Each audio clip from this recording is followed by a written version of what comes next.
Hi, welcome to Boxing Fans Talk TV. I'm your host, TDT, or you can refer to me as Miss T. I forgot to put my banner down. Okay. As y'all see, the thumbnail it says Zurdo, the Mexican face of boxing. I don't know what y'all think. You guys tell me. But we're going to turn to right now.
Welcome back to Boxing Fans Talk TV. I'm your host, TDT. You can refer to me as Miss T. We always do a water check. I don't have any water with me right now. At my usual 10 bottles. When I'm finished, I think I'm almost finished. It's over the other side. So that would be at 80 ounces. Of course, I'm going to chug a little some down, before midnight, of course. But we always do a water check. Eric Gomez is in the building with the bomb squad. Salute to you, King. Water check. And we know, as I always say on the show, in the beginning of the show, we shoot for 100 ounces of water per day. Water does the body good.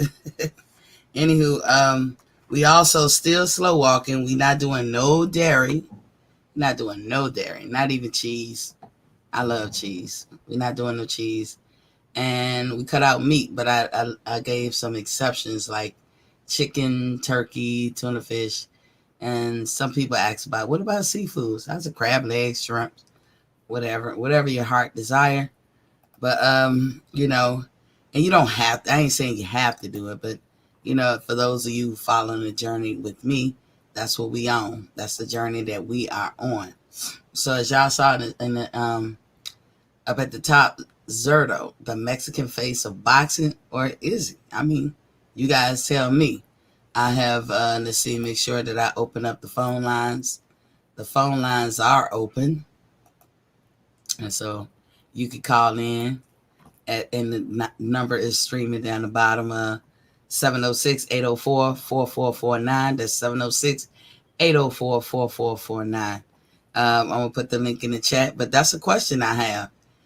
Because y'all know how I feel about Canelo. I can't with him. But if they want to say that Mexicans are the face of boxing, then I'm going to have to nominate Zurdo. So my question to you guys is, who would you nominate? You can't put a cheater. You can't put a cheater up there. You just can't. Well, let me rephrase that. You can do what you want to do, But I mean, you should have put a cheater up there. That's just me. I can't put a cheater up there. Um, as a face of boxing, or to hold a prestigious, title or something like that. You're not prestigious. You're not even honorable when we talk about Canelo Alvarez. So I'm gonna nominate Zurdo, and here's why I nominate him. He is undefeated. He was a former champion. Let me check my notes. He was a WBO former middleweight champion. He has moved up to lightweight, and he's trying to go after the belts there. And it's funny, like he will fall into that category of when Canelo said he won't fight another Mexican. Why? This is boxing. You think Mexicans who play football could say, I won't play if the other team has Mexicans on them?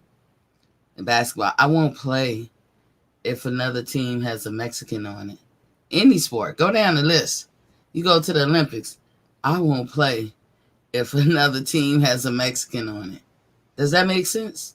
So why should it make sense in boxing? So that to me is a hidden agenda. It has a hidden agenda behind it. It's not genuine. Your love of your country is not it's not about your country when you're competing. It's about you competing, but you represent your country. True indeed. People could say that, but technically you don't. All the American fighters don't represent.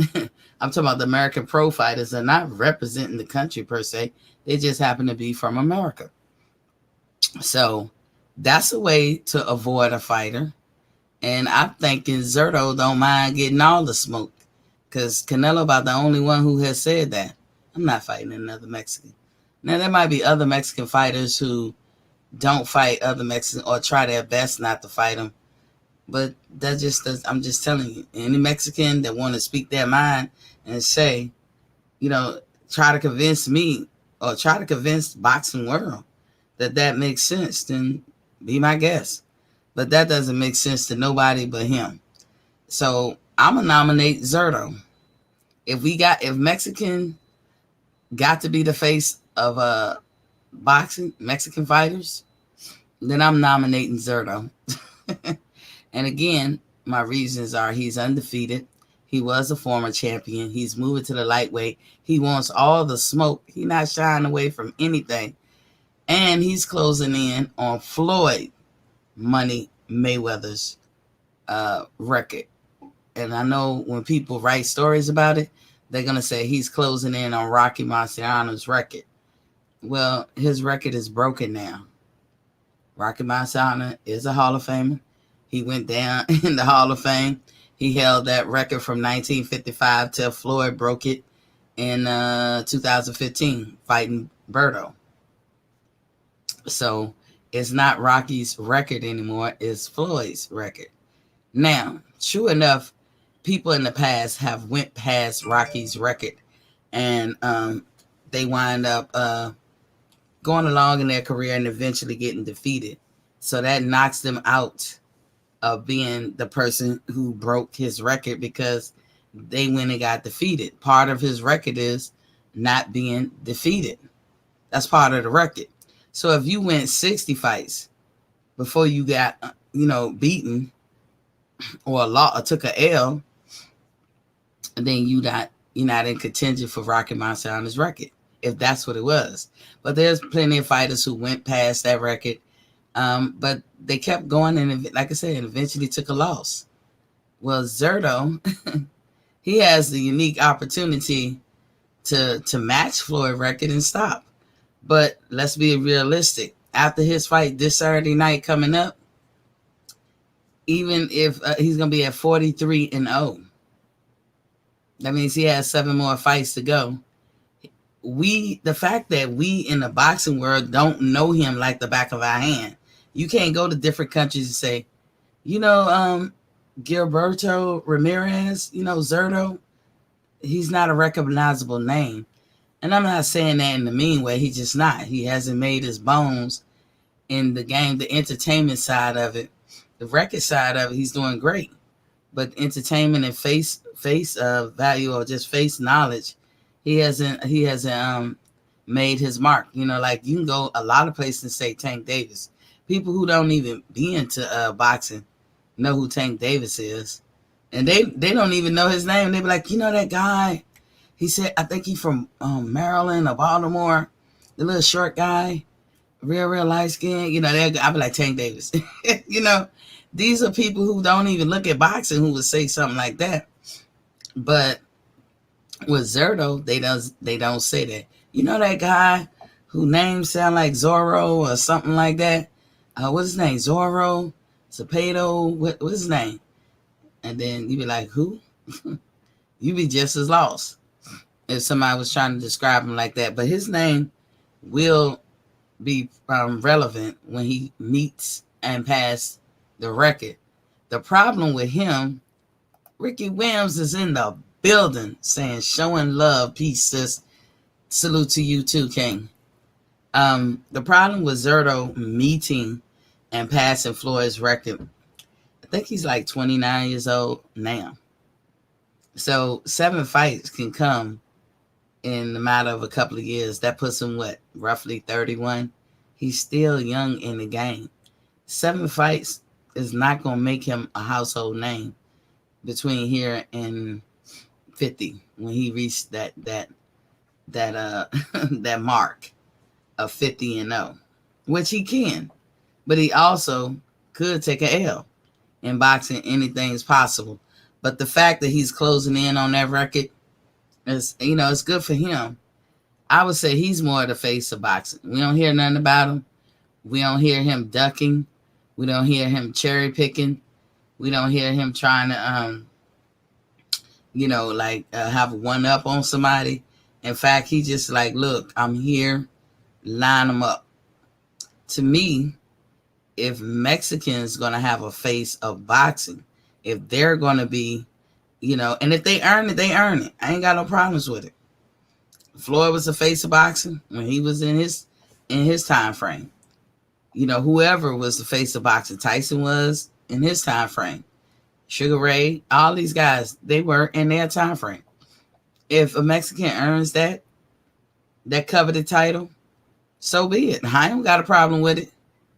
But if it's going to be that, then why not get somebody who's not a cheat? That's all I'm saying. Canelo is a cheat. So he can never, to me, I don't see how Mexicans as a whole would nominate him.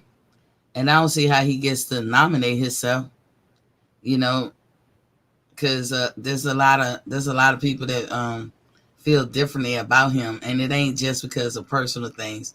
Floyd had hate, true enough. A lot of people paid to see him lose, but you just hated him. Why? Because he always won. You can't say you hated him because he was cheating. You hated him because he was always trying to do some kind of cherry picking or one-upping somebody, or moving around, all around, going up and down, up and down. Canelo is padding his record, and he's getting rich off it. Kudos to him. That's his hustle. Everybody got a hustle. That's his hustle. I ain't even mad at that hustle. But if we are true boxing fans, no, he's not the face of boxing. He's the face of cleverly cheating, getting away with it, and cherry picking and getting away with it. That's what he is. He has the complexion for the protection. I'm sorry to say it like that, but he does. He has the right complexion. He looks a certain way where, hey, they want him to be the face of boxing because of the shell he came in. But hey, that's not good enough for me. We got to be fair to all the boxers. I'm sure every boxer out there wants to be the face of boxing. So let's get somebody who deserves that title or whatever. And I'm nominating Zurdo. Well, Miss T, why are you talking about Zurdo? He has a fight coming up this weekend, and it's going to be him, Zurdo Ramirez versus Uniski the Monster Gonzalez. I hope I gave his first name some justice. They got a fight coming up. Zurdo, as I said, is a former WBO super middleweight champion. That means he was at 168-pound division, and now he's at the 175-pound division. That makes him a light heavyweight contender. He's a contender because he doesn't have any belts up there. Um, he is from Mexico. His record as of today, 42-0. Let Zurdo tell it after Saturday, it's going to be 43-0. Uh, he is a person that don't mind fighting often. Y'all can feed him tomato cans if you want. He's going to get that record.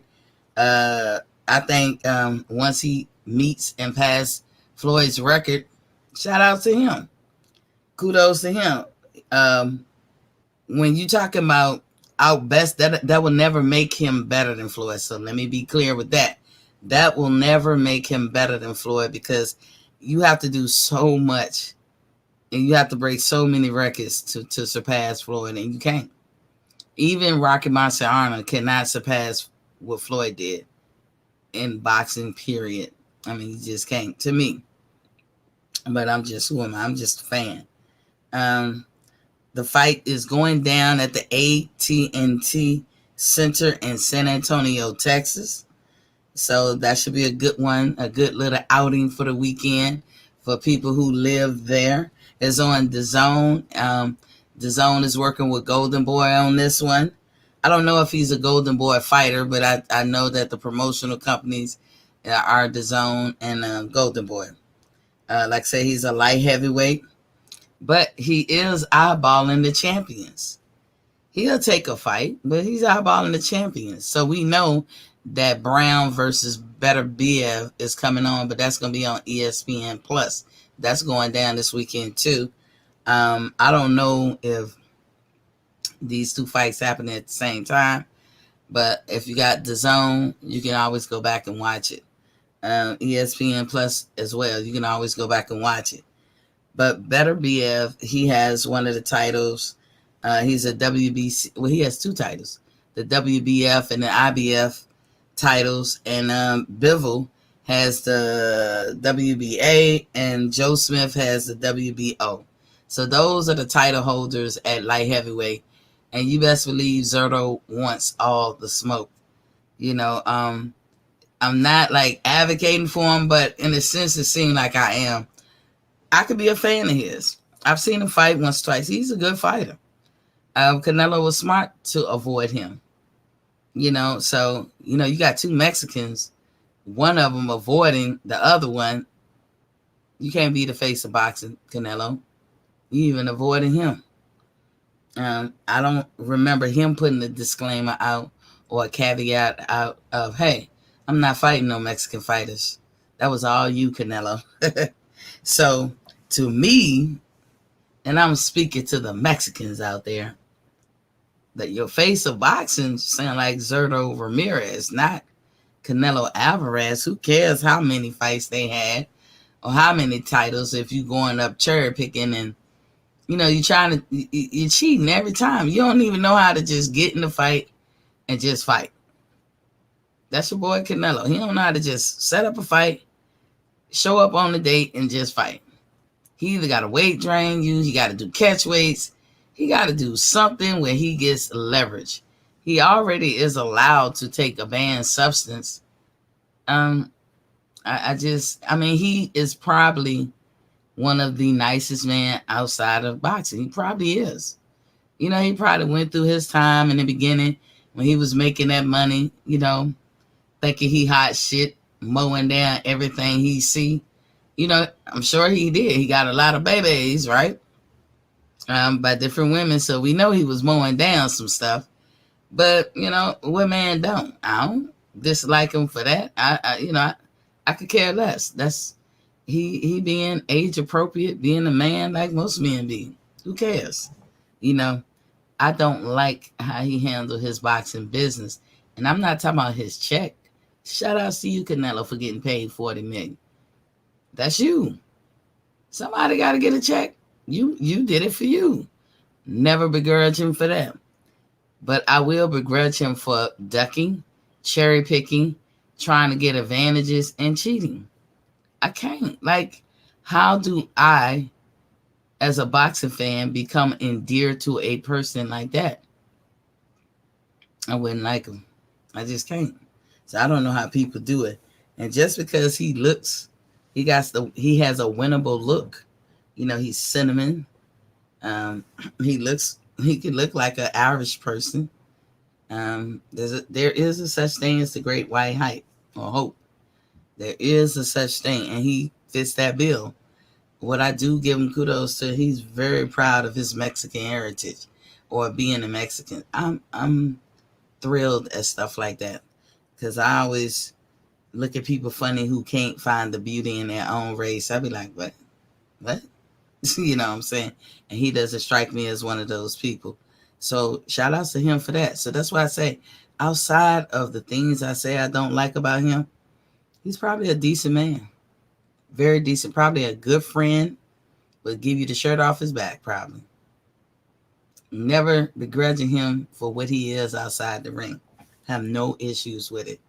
Just how he conducts his business, i.e., facing his opponents, is the problem I have with Canelo.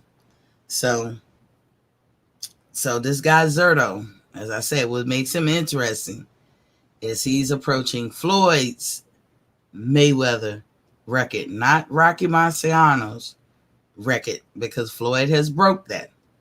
And I'm going to need the boxing critics or the boxing writers to write it that way. I'm going to need y'all to say Floyd's record is no longer Rocky Marciano's record. No hate or discontent to Rocky Marciano. When you talk about it, you could be like, it's Floyd record. Floyd took it off of Rocky. And then you'll probably say Zurdo has now taken it off of Floyd. But here's the thing, Zurdo. You still young in the game. I don't know or think that your next 7 fights is going to make you as rich as Canelo. Not alone Floyd. I don't see your next 7 fights garnishing you that much money. So suffice to say, your next 7 fights, when you meet that record, if you meet that record, and I'm pulling for you to meet it, I hope anybody who spend that much time into boxing is able to reach whatever goal they set. And I know that's a goal. To anybody who's closing in on that record, that is a legitimate goal. And I hope y'all reach it. But because you're still going to be young and you ain't make that much money, you're not going to make that much money between here and there. Suffice to say, you're going to still be boxing. And there lies the rub. Therein lies your, whether or not you can continue that party going. Can you take it beyond whatever? Because once you get defeated, there's not going to be, he was 60 fights and then he was defeated. Mm-mm. Like, we still got to give, so everybody got to meet the 60 mark. No. The deal is, you're going to retire from boxing undefeated. Floyd didn't make that record be a big to-do. I don't even think Rocky Marciano was trying to make that record be a big to-do. Here's the thing. Rocky Marciano was a professional boxer for like 8 years. 8 years. So you can even say, like, did Floyd break the record? He did, because the whole point about it is you fight in your career and you end your career undefeated. No draws, no contests, no nothing. Now, I have to go back and, matter of fact, let me pull up his record, to be honest. Let me pull up the young man's record to see. Let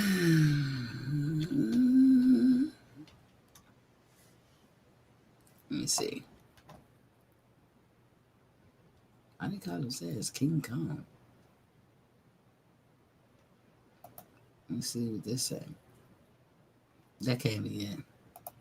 I guess I gotta put his real name in.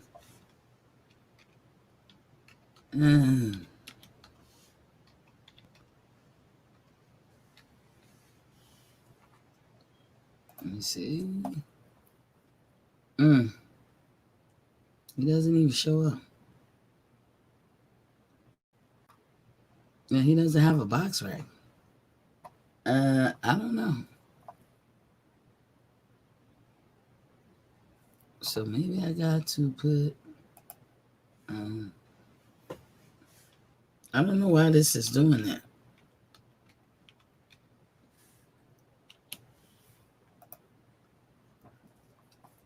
Okay, maybe. Okay, here we go. Yeah, you gotta put the man whole name in. All you do is win, win, win, no matter what. He has a lot of KOs, TKO, KO, KO. One, two. I'm just reading how many unanimous decision. Three. You got about, damn. Well, I should have known. He got, let me count it right. One, two, and three. We got like unanimous decisions, but it says at the top just 42 wins, zero KOs. I think their record is wrong. The dude has a lot of KOs, but they didn't count it on BoxRec. But either way, yeah, he's just 42 wins. He has no contest, whatever the case may be. He has none of that stuff. So he has a good record, and he's probably gonna hold on, y'all.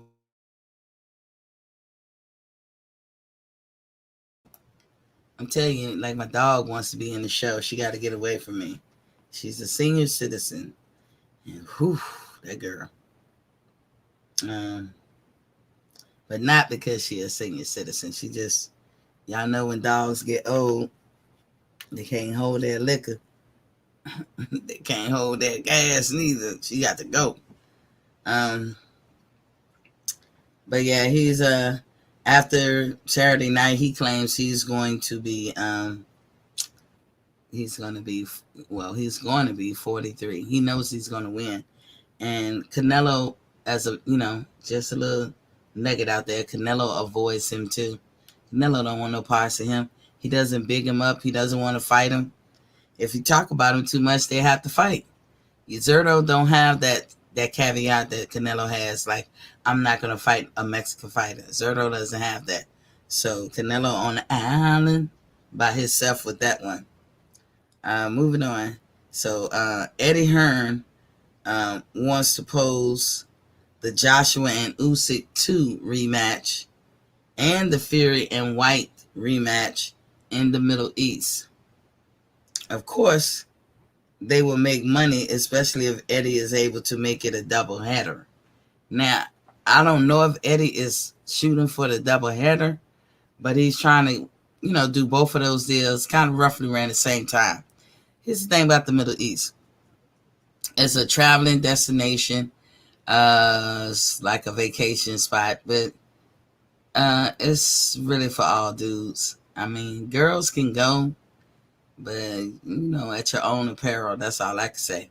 Now somebody be like, Miss T, it ain't that bad. Listen, it's already understood what kind of value women hold over there. So that's just how I see it. So I mean, that's why I say at your own apparel. Now, Joshua did have a fight over there before. It made money. It's going to make money because those people got money to just throw at it. They don't care. I don't think they really care about the return on their investment, like how we would in the States or whatever. Like if we gonna throw money at the fight, we want to make money off the fight.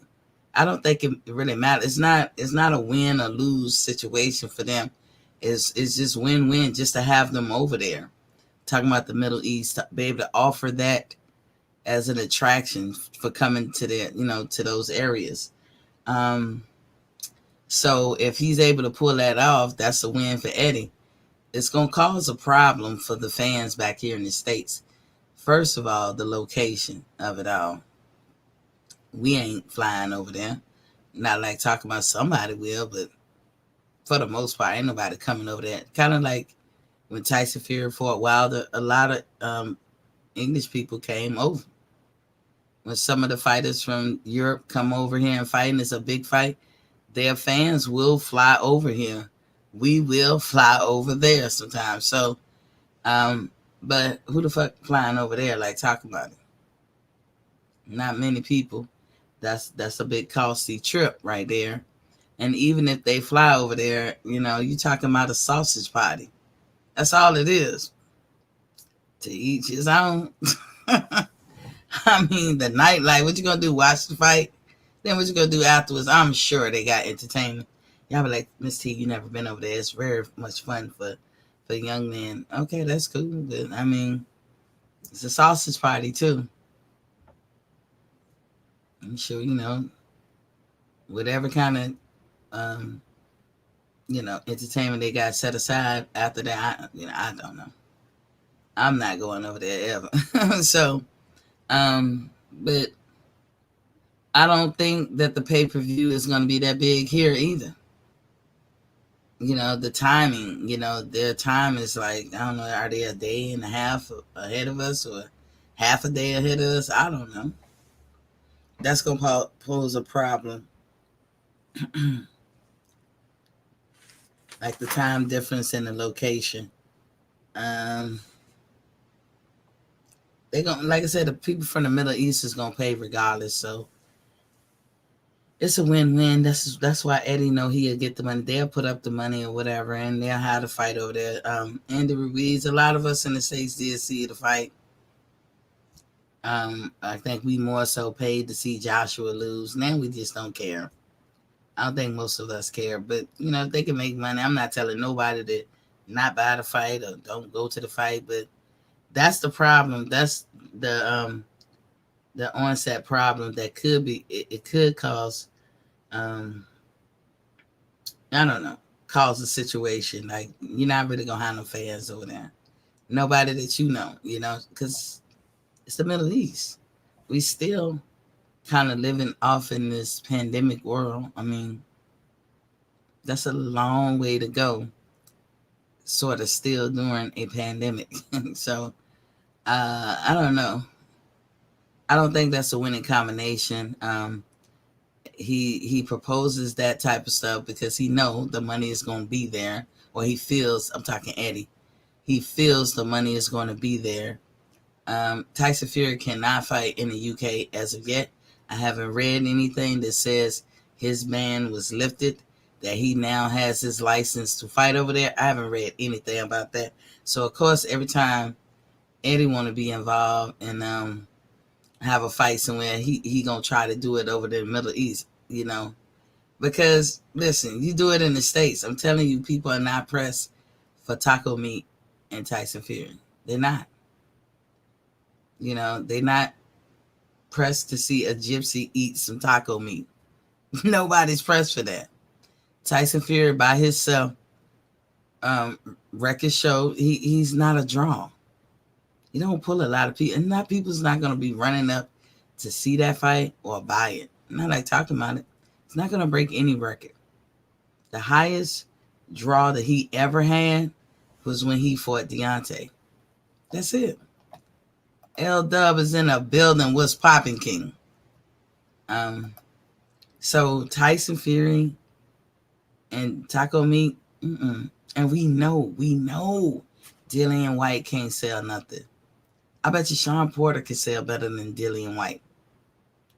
It just ain't gonna happen, y'all. So if they have it in the Middle East, if they get the money thrown at them, I guess they don't care, because money is money.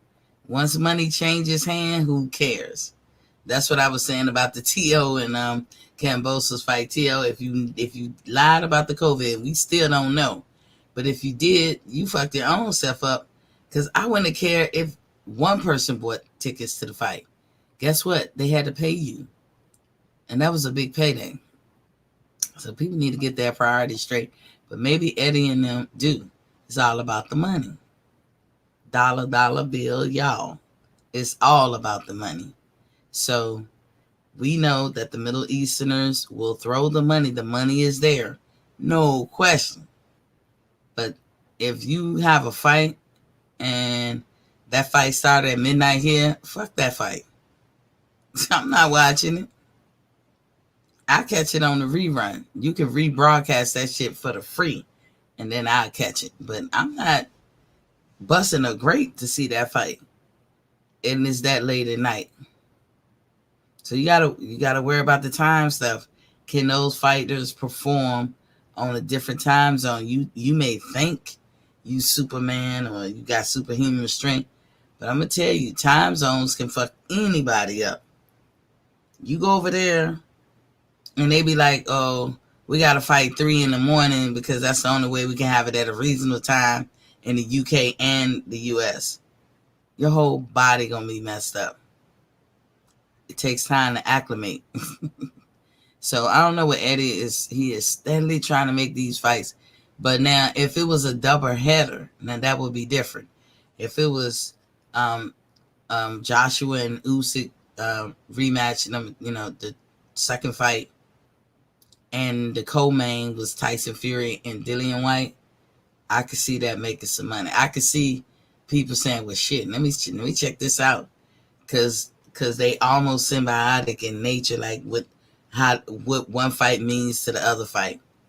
If whoever wins from the Tyson Fury and Dillian White fight has a direct path to whoever wins in the Joshua and the Usyk fight.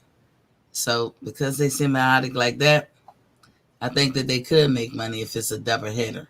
But if you do it by yourself, no, they're not gonna make no money. Tyson alone is not a draw. Dillian White alone is not a draw. Nobody is giving a care that much about AJ. Usyk, you are named because you have the belts. We don't dislike you. We ain't all in love. The person who can bring in the people and bring in the money and who is the draw is none other than the king himself, Deontay Wilder. So if you're not fighting him, you're not really pressed. I mean, we'll follow other careers like Jared Anderson. F.A. Ajaba got exposed in October, so we probably won't be following him that much. His career ain't over. He just got to regroup and think of something better to fix some of the problems that he have. We'll probably be looking at the dude Sanchez or whatever. We always still thinking about Ortiz. But nobody is bringing in the dough like Deontay Wilder in the heavyweights division. So if I didn't have the zone, trust me, I wouldn't have saw the Anthony Joshua Usyk fight because I wouldn't have busted a grape to see it. I'd have been happy with the highlights. Period. And that's how a lot of people feel though. So Eddie, all I can tell you is good luck with all that, Eddie. But it would definitely be a sausage party. Who wants to go to an all sausage party? I don't want to be the only bun in there at an all sausage party. I wouldn't even want that. But why would anybody gravitate to a sausage party? And I don't care what nobody say. Middle East, that's how I see it. It's just sausage parties.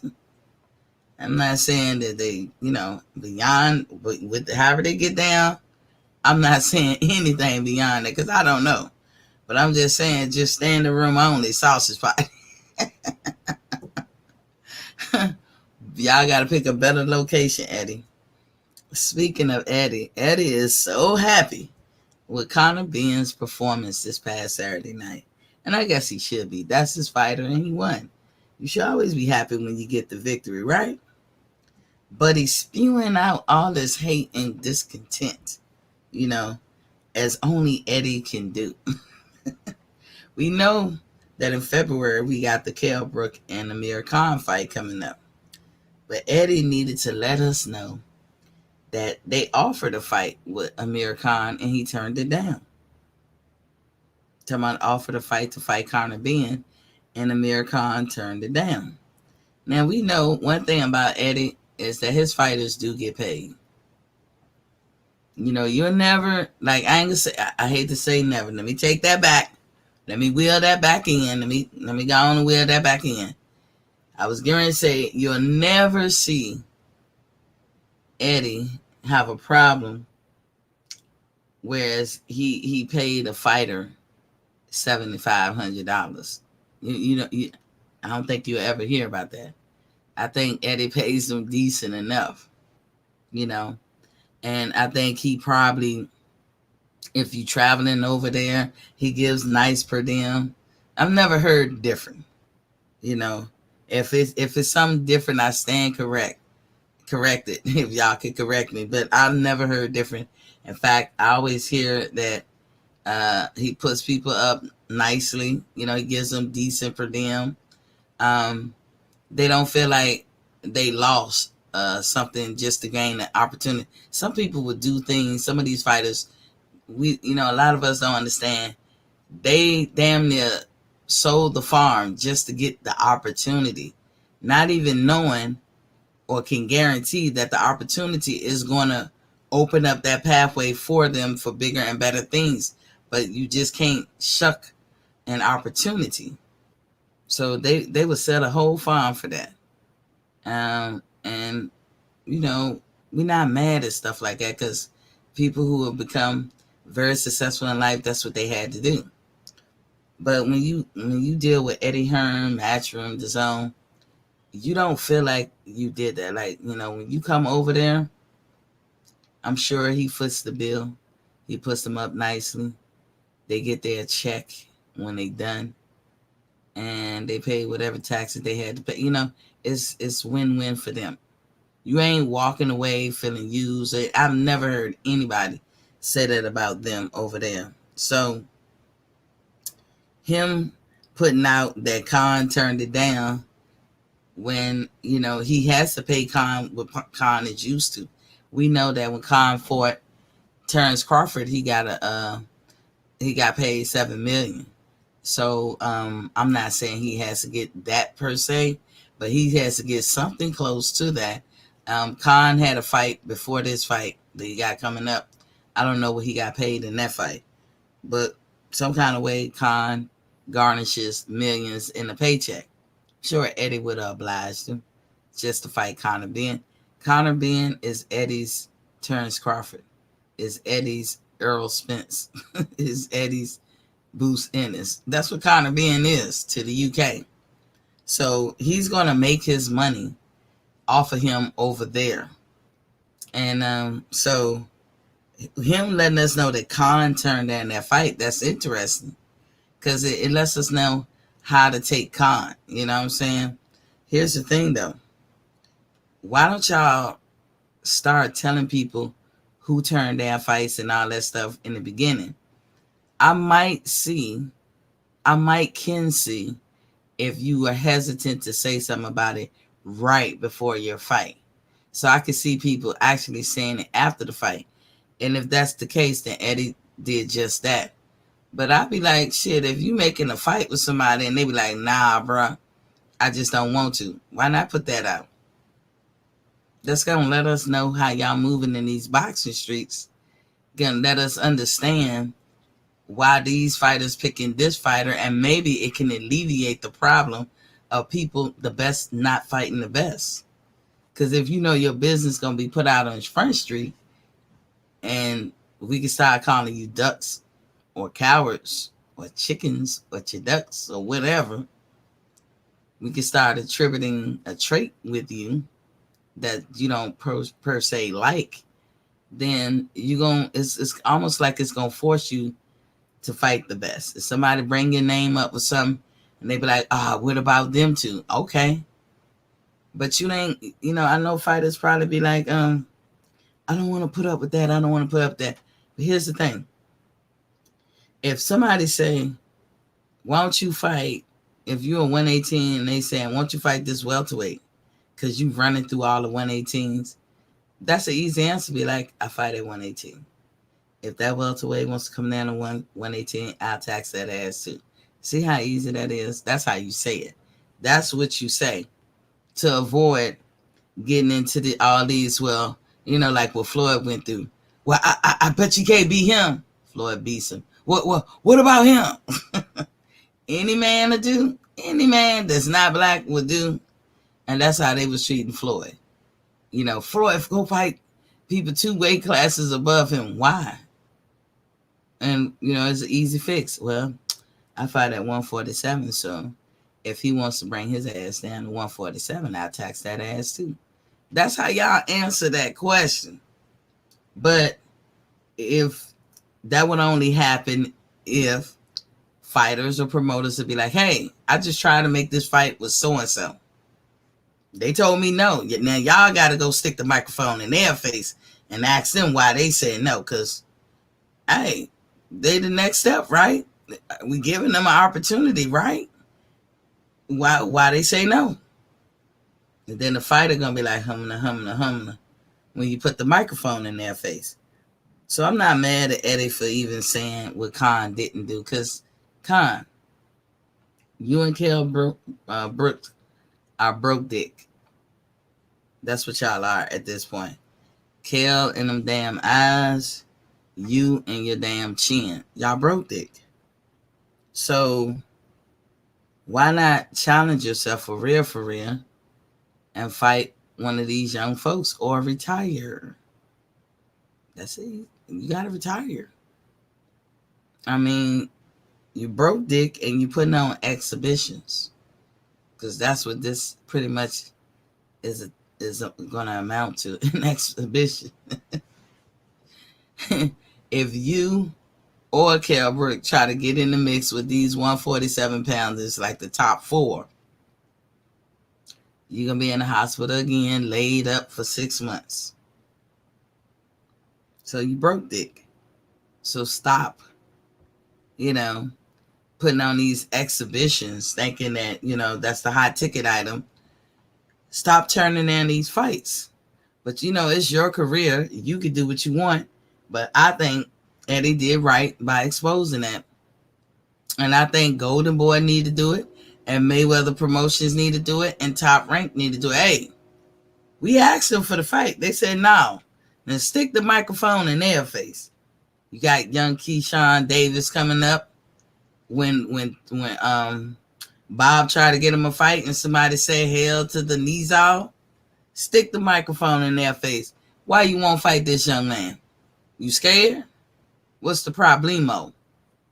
That what you ask. And then we gonna be like, yeah. Because otherwise you get clout chasers, people capping like a Ryan Garcia, who I don't even know. He's like a one-hit wonder of the boxing community. He's a one-hit wonder. You know that one song they was rocking to? That's Ryan Garcia. That song gonna last forever. That song it's gonna be 2057, and they're gonna be like, remember that song Ryan Garcia made in the boxing ring when he knocked out Luke Campbell? He's a one-hit wonder. If he ain't careful and he don't turn this ship around, that's all he gonna ever be. But that's how you keep people like that in check. Eddie Hearn. People been doing that for a while, but I will give you somewhat the credit, because you ain't the first person that's done that. But I will give you the credit as somebody who actually figured out a way to check some of these fighters. And some of them do need checking. We offered you the fight and you said no. Now, the perfect timing of it, do you say it before your fighter actually, because you don't want to jinx your fighter? Or do you say it after the fight? Or do you say it when when the fighter is off in the back getting ready for his moment, his or her moment, and you out in the crowd talking or whatever, you're not around them, and then you just disclose that. And then people going to be like, But it adds to their character. It adds to Amir Khan's character. I can't take him seriously. He didn't do nothing wrong. Let me be clear. It's his right to do what he want with his career. Let me be clear. But it's going to make me assess him differently. Whether that's good or bad is on him. Lomachenko, the fact that we know that Devin Haney begged and begged and begged for the fight with him and he wouldn't do it. And that was Easy fix. Easy fix. And he wouldn't do it. Makes me assess him differently, even today. And that was a long time ago. But even today, because of him avoiding, which seemed like avoiding, ducking, whatever you want to call it, Devin Haney, I assess him differently. What they want to tell us he is not. I'm going to never forget the ducking. And until he rectified, I never will forget it. So, Eddie Hearn, shout out to you for putting that out there. Now, I need you to do that across the board. I need y'all to keep, if you're going to engage in that, talking about these promoters, they need to be consistent across the board, no matter who it is. That means Poe Canelo, shit. We know some people going to cake for him. But we already know how that go. I think folks should put those things out on the spot. Like I said, on the spot. Why? So the fans can know how their fighters are moving in these streets. That's what I wrote down. So we know how to judge you. Period. So we talking about Conor Ben, so let's move it to this part. We was talking about him in the previous days calling out AB, because that's what he said at the end of his fight. When we know that AB has said that he wants to fight in the 140 division, possibly 135. Whether or not AB can get to there is neither here nor there. That's the division he's picking. We know that Conor Ben fights at the 147 division, that is the welterweight division. So already, just on the surface, calling out AB is not, I don't see how that's worthwhile. Now, the plot, so now Conor is saying that he wants to fight Yordenis Ugas. I don't know how he gets in the mix of the talk to fight Yordenis. If you plot a path that he's taken, does it lead to Ugas or not? Like, I don't think so. And I don't know if he deserves it. The fact that we don't know much about it doesn't make him not deserve it. He's probably well known in the UK. We don't know shit about him over here. And as I always say, whether people like it or not, the UK is the mecca of boxing. So if we don't know you, I mean, shit, you can't claim superstar status. Now, we know that the WBA has tied Yordenis Ugas' hands and got him in this box off, kind of unfair to him. Because Yordenis Ugas is looking at it like, yo, I'm 35. I don't have many years in this boxing world. And I just became a champion, something I've been working on all my life. And can I please just exacerbate my opportunities for what all being a champion is about? Like, champion, I should be making the big bucks. I should be getting the big fights. And you putting me in this box office limiting me. So Conor Ben feel like, yo, I should fight Ugas. Why? So you can be in contention with Bud and Spence? Dude, I'm going to say this. Conor Ben has, as I said this yesterday, Conor Ben has about 3 tools he can pull out the tool bag and utilize in boxing. No special effects. Not at all. Not at all. As soon as he get in with a fighter who can take his punch and can also give one, what will he do? That's the question. We just saw this kind of fight with Tank Davis and Isaac Cruz. Isaac could take Tank's punches, no problem. Tank would have to dig way deep to hurt him. And Tank was taking his punches, no problem. Not to say that either one of them didn't feel each other's shot and didn't, feel a certain way. You could tell. I would tell you, Isaac Cruz probably gave Tank more competition than anybody else did in his entire career. But Tank weathered the storm. Tank did dig in deep. He showed you he could box. He showed to do angles. He did different things. He pulled it out. He scored some points or whatever. Like I said, I thought it was a draw At the worst, it was a draw. If I had to give it to somebody, I would have to edge Tank because he did show boxing skills. I hate to say it like he outboxed him, but there was a few rounds where he was just straight boxing him, probably when his hand was hurting the most, and he did it with one hand. I mean, you got to get a fight to Tank. You got to. Did Tank scald him? No. But see, now put Conor being in a situation like that. He's fighting somebody, and they could take his punch. They take it and keep on. Put him in there with Earl. Now, I know he's like, why y'all volunteer Earl? Because what I see, now I don't know about Terrence. And that's my guy. Y'all know I stand for Terrence 10 toes down. I don't know for sure can Terrence take every hard punch. I don't know. I can't really say I know that about Earl, but I would say about Earl, if Conor Ben got in there with him, Earl would give him a look like, nigga, that's all you got? Earl could give that to Terrence. Nigga, that's it? Nigga, what?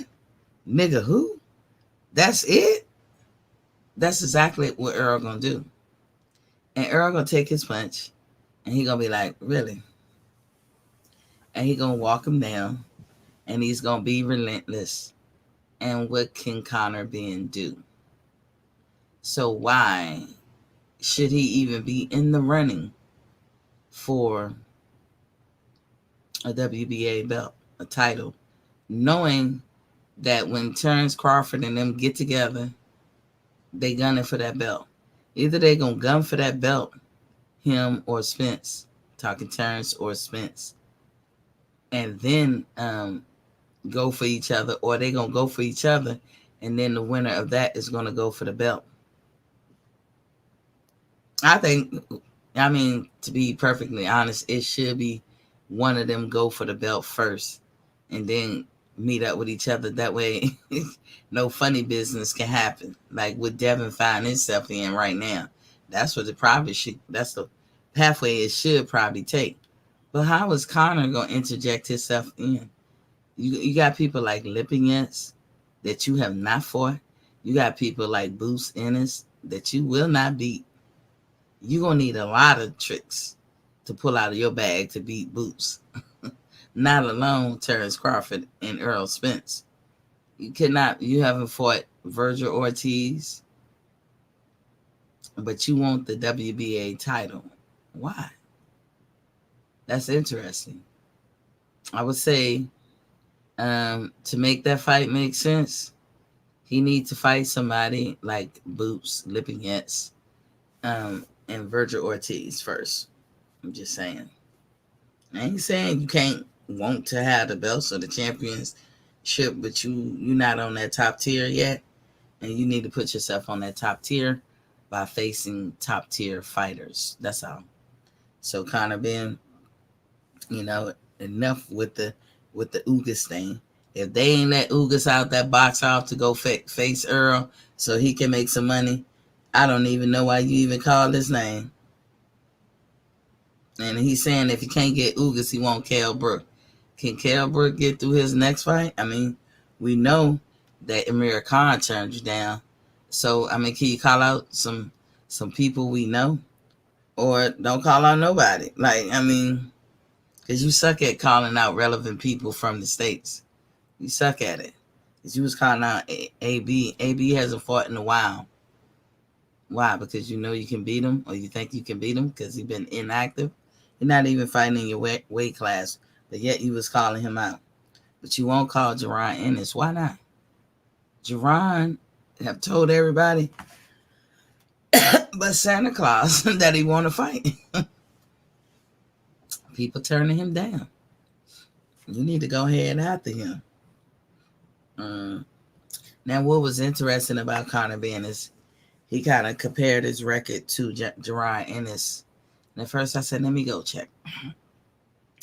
The only difference between the two is that Jerron Ennis has 28 fights and he has 20. So that's the only difference.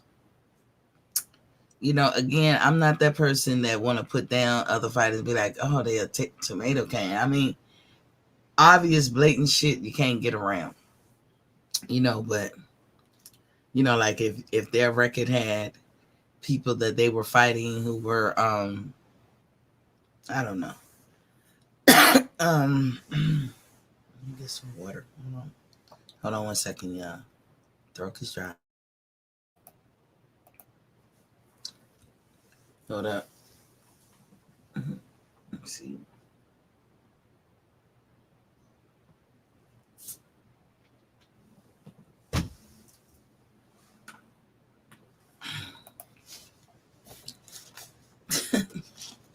I had that much water though. I don't know if I'm not gonna say nothing bad about his record, like calling his opponents tomato cans, but some of them, some of them had losing records, but so did Jerron and his opponents. So I mean, that's what happens. You really can't call it when you coming up in the world. Like Keyshawn gonna see, they all go through this. You really can't call it when you're coming up in the world, like what type of people you're gonna face or whatnot and all that stuff. So you have to take what's in front of you. If you have a good promoter, they might carry you right. That's why a lot of people say Tank is actually being carried right. He's being actually groomed correctly because he's getting exciting fights, and just based on the fights that he's getting, he's becoming notable. Everybody's recognizing him. He's becoming a household name, and it got more to do with how he finishes his fights. So that should just be a hint and a half to those fighters out there. And Conor Penn, he finishes his fights. Most of his fights ends in knockouts.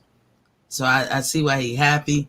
Again, the only difference between him and Jerron right now, other than the fact that they might fight different and this and the other, I think Jerron is a more complete fighter. Jerron, you have to look at Jerron like and say, what can he do? I look at Terrence Crawford the same way. What can he do? You know who else I'm going to say that about? Brandon Lee. What can he do? I talked about him yesterday. That dude is awesome. And I said, last time I said something about a fighter being awesome, that was none other than Isaac Cruz. Trust me when I tell you, Brandon Lee is the goods. He's the goods. So all them 135 pounders trying to run up to 140 think it's going to be easy. You got to see that man. When you look at those fighters and say, what can't they do? That's saying something. You cannot look at Conor Benn and say, what can he do? He's not that type of fighter. What saves Conor Benn or what helps him is his youth. The same thing I said about Virgil Ortiz. It's their youth that carries them to the level that they are or who they think they are. You're not a draw, boo-boo. And you would get seriously embarrassed if you try to fight these top tier fighters that we know and love over here. I'm gonna even take Terrence and Spence off the table. Like just the ones under that. You would get embarrassed. You would get straight embarrassed. Algieri is not a model you can use to gauge how you will fare against top tier welterweights. He's not. If that's what they were doing, they need to quit that. Because, then they throw out that he could fight. Well, we know he was saying we could fight AB, but then he was like, he threw up Porter. But wait, Porter just said he retired. Mm-hmm. So you going to coax Porter out of retirement just to make your record look good? It's not going to work, bro. What you're going to have to do is fight a real welterweight. That's what you're going to have to do. You're going to have to mix it up with the Virgil Ortiz of the world, the Lipinets and the damn Bruce Ennis. You're going to have to, buddy. You don't get to go for the shot of the title. You don't.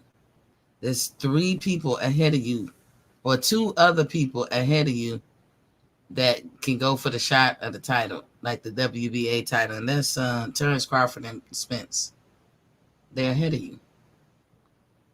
So, and I don't even know what your ranking is, but I highly doubt if you outrank Virgil Ortiz or Bruce Ennis. I highly doubt.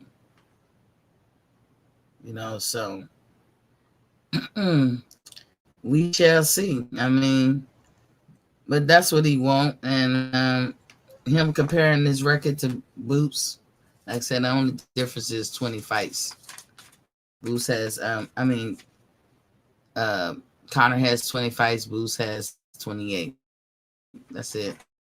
And I'm gonna talk bad about they fought and the and all that because it's not like it's a Sean Porter's resume, Don't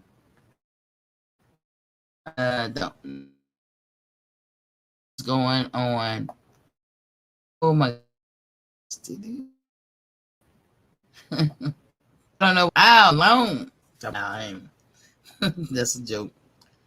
Be like, I don't know what happened with some kind of interruption. So, word on the street.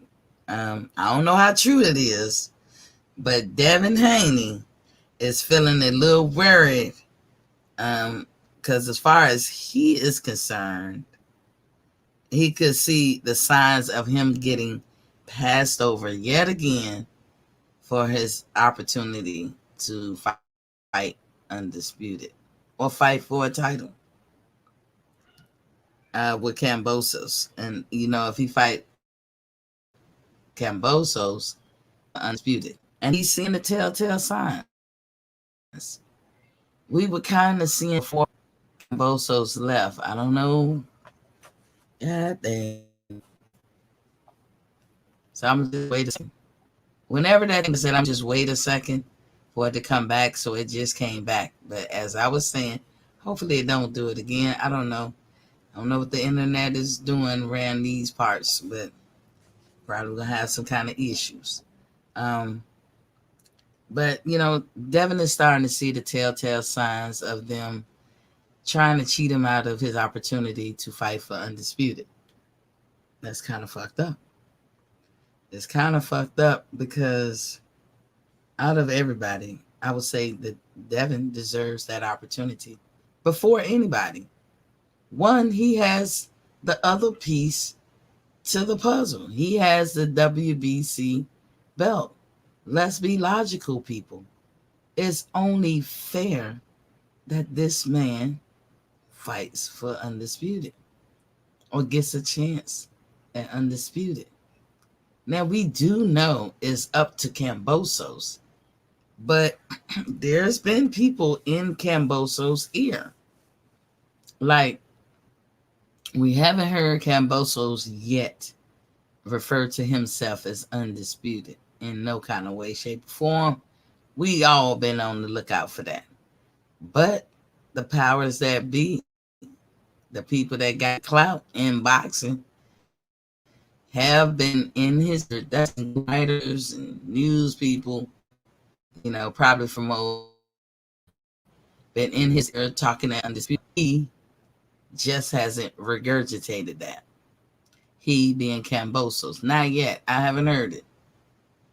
Now, I saw articles when right after he won, of people talking to him like he's undisputed. I mean, real powerful people. And I actually said, now can we see why T.O. was saying what he said? T.O. is a young guy, and he let all that shit get to his head because it was meant to discombobulate him. That's what these young fighters got to be careful of. All the chit chat out there in the world that they can be hearing and get all discombobulated about. Okay, cool. Well, Cambosos is he's a grown man. You know what I'm saying? He's in his early 30s. So he didn't fall for the fiddle daddle. You know what I'm saying? He didn't fall for all that. Cool. He talked a good game while he was here. He stayed behind an extra week. He caught the Devin Haney fight. He caught the Tank fight. He made an assessment of the fights. He said that out of the two, he thought it would be that Devin will be a lot easier. That was his assessment. In a nutshell, that's what he said. he also kind of was saying, and a lot of people were saying that Devin, ooh, I hate to use this word, but this is how they phrased it, that Devin was a boring fighter between the two. It's no excitement. And I can say for my part, what I said was Devin lacked strategy or creativity, something to that. Now, do Devin know how to box and set traps? And he probably do. And they'll be like, well, we have a game plan. When I say strategy, I'm not talking about your game plan. I'm talking about sometimes you have to adapt on the fly and then come up with a whole new strategy on the fly. I honestly don't see that in Devin yet. I'm just saying yet. I don't see that in him yet. But what I mean by creativity, he he's a basic fundamental fighter.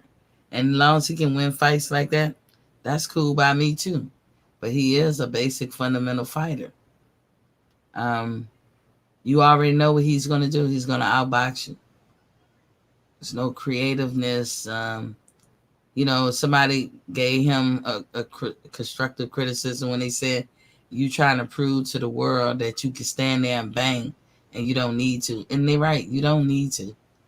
You don't have to be creative. Nobody's saying you have to be. Not because Miss T said you like creativity. But, as long as you win, it's all good. You know what I'm saying? They got to call you great. That's what they're going to call you. They're going to call you great. In the end of the day, they might not want to call you great, but they're going to have to call you great. So, Cambosos, he kept bringing up Tank, and that's what worried me. I was seeing it too. I ain't gonna lie, I was seeing it too. I was like, we gotta wait till he get to Australia to see if he gonna stay the same, if he gonna keep saying the same shit. I could see the writing on the wall too, because people was in Camboso's ear. They was really filling his ear up with shit. And a lot of people really believe, and I believe this too, like all those lightweight champions or former champions or top tier guys, I see them beating Cambosos easily. You know what I'm saying? I've said when I watched him fight T.O., the T.O. is off. He is not all the way here. And if T.O. was, Cambosos wasn't going to win that fight.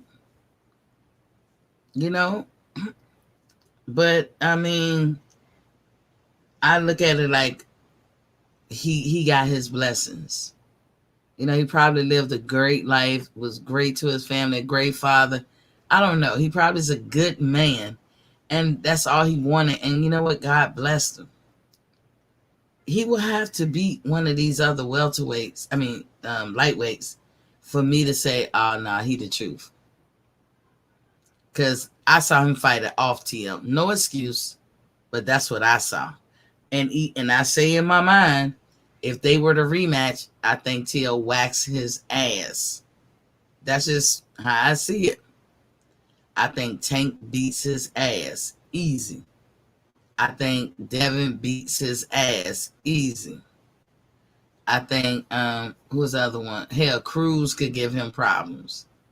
Lomachenko easy beats his ass. Ryan Garcia, why they want to throw him up there? Because he don't deserve no kind of light, no kind of shine. He honestly has not done anything to deserve to be considered top tier. I mean, honestly. And I told you, I don't knock people's opponents and try to diminish the worth of their opponents. If they in the ring, then they something. They have value. You know what I'm saying? You fight who are put in front of you. But Ryan, he don't have that many fights to be considered like on it. Who has he fought in, if that's a word? Who has he fought that makes him a top tier fighter? You cannot say Luke Campbell, and that's your best opponent that you've or your top level opponent that he's ever fought. And Luke Campbell is probably a B fighter at best. But Ryan does have speed. And Ryan does have pop on his hand. And speed kills. That's the only credit I'm going to give Ryan. Speed kills. And if Ryan, in a speedy way, pop George Kambosos, I think Ryan could even beat him.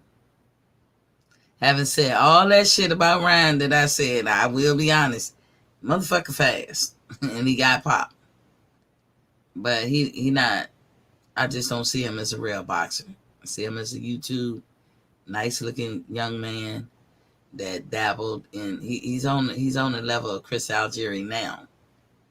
That's what he is. He's a Chris Algieri. He is. He's that guy that used to walk around the different boxing gyms that be like, I'm undefeated. Like, y'all fight me. And people be like, what the fuck wrong with this dude? First they think he crazy. Remember Deontay had to square up with him once? Because he was talking a lot of crap. Ola.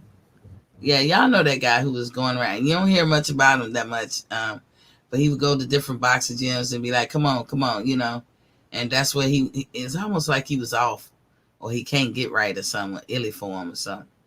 But anyway, just how he moves in boxing world, Ryan to me is akin to that.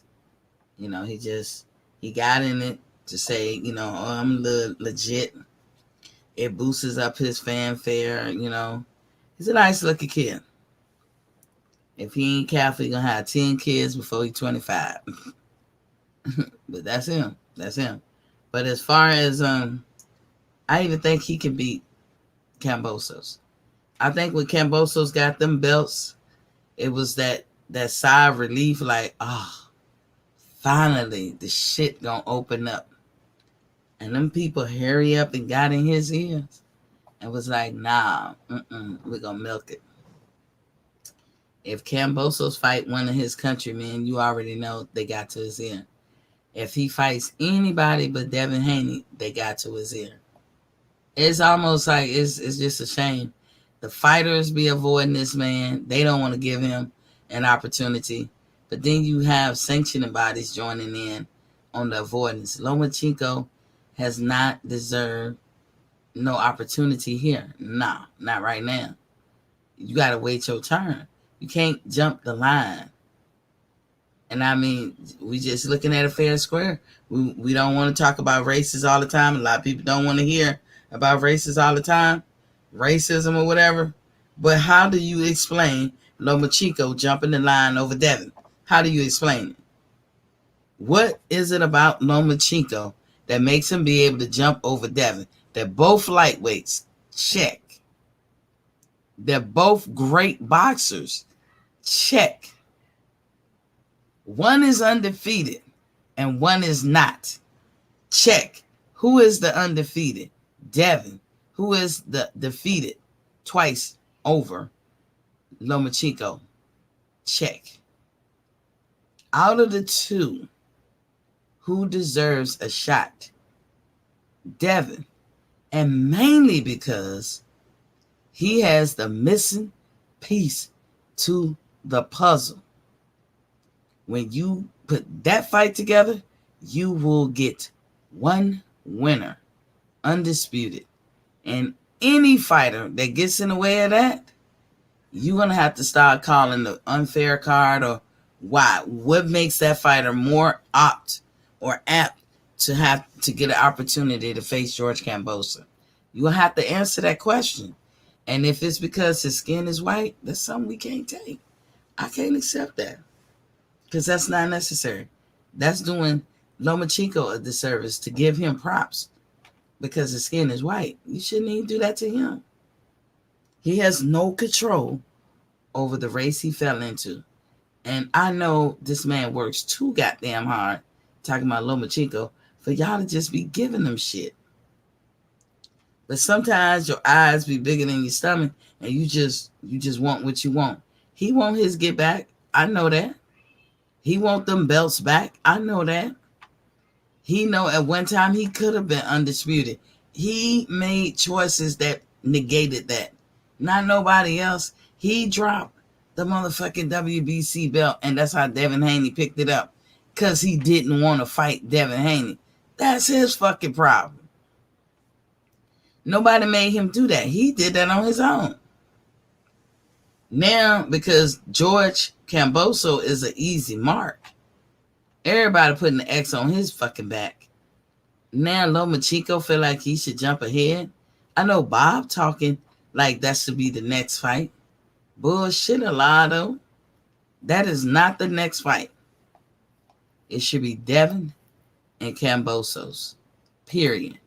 Now Cambosos was looking at Devin like, shit, I could beat him. I got this. I can beat him. He saw the holes. He saw the same holes I saw. I saw the holes that Gary Russell talked about, or Batman talked about. We all saw them holes. And George is like, y'all seen him? He was like, that shit was funny as hell. He was sticking his chin out. He was sticking his arm out like, yeah, bring that nigga on. Line him up. I'm like, oh shit, it's gonna be something now. That's how I was feeling. And we kept saying, wait till he get home. Wait till this mug get across that water. We're gonna see what it do. Nah, George seemed legit. George wouldn't do us like that. George wouldn't lie to us. Well, we lied to you. George wouldn't lie to us. And now, we all thinking like, what?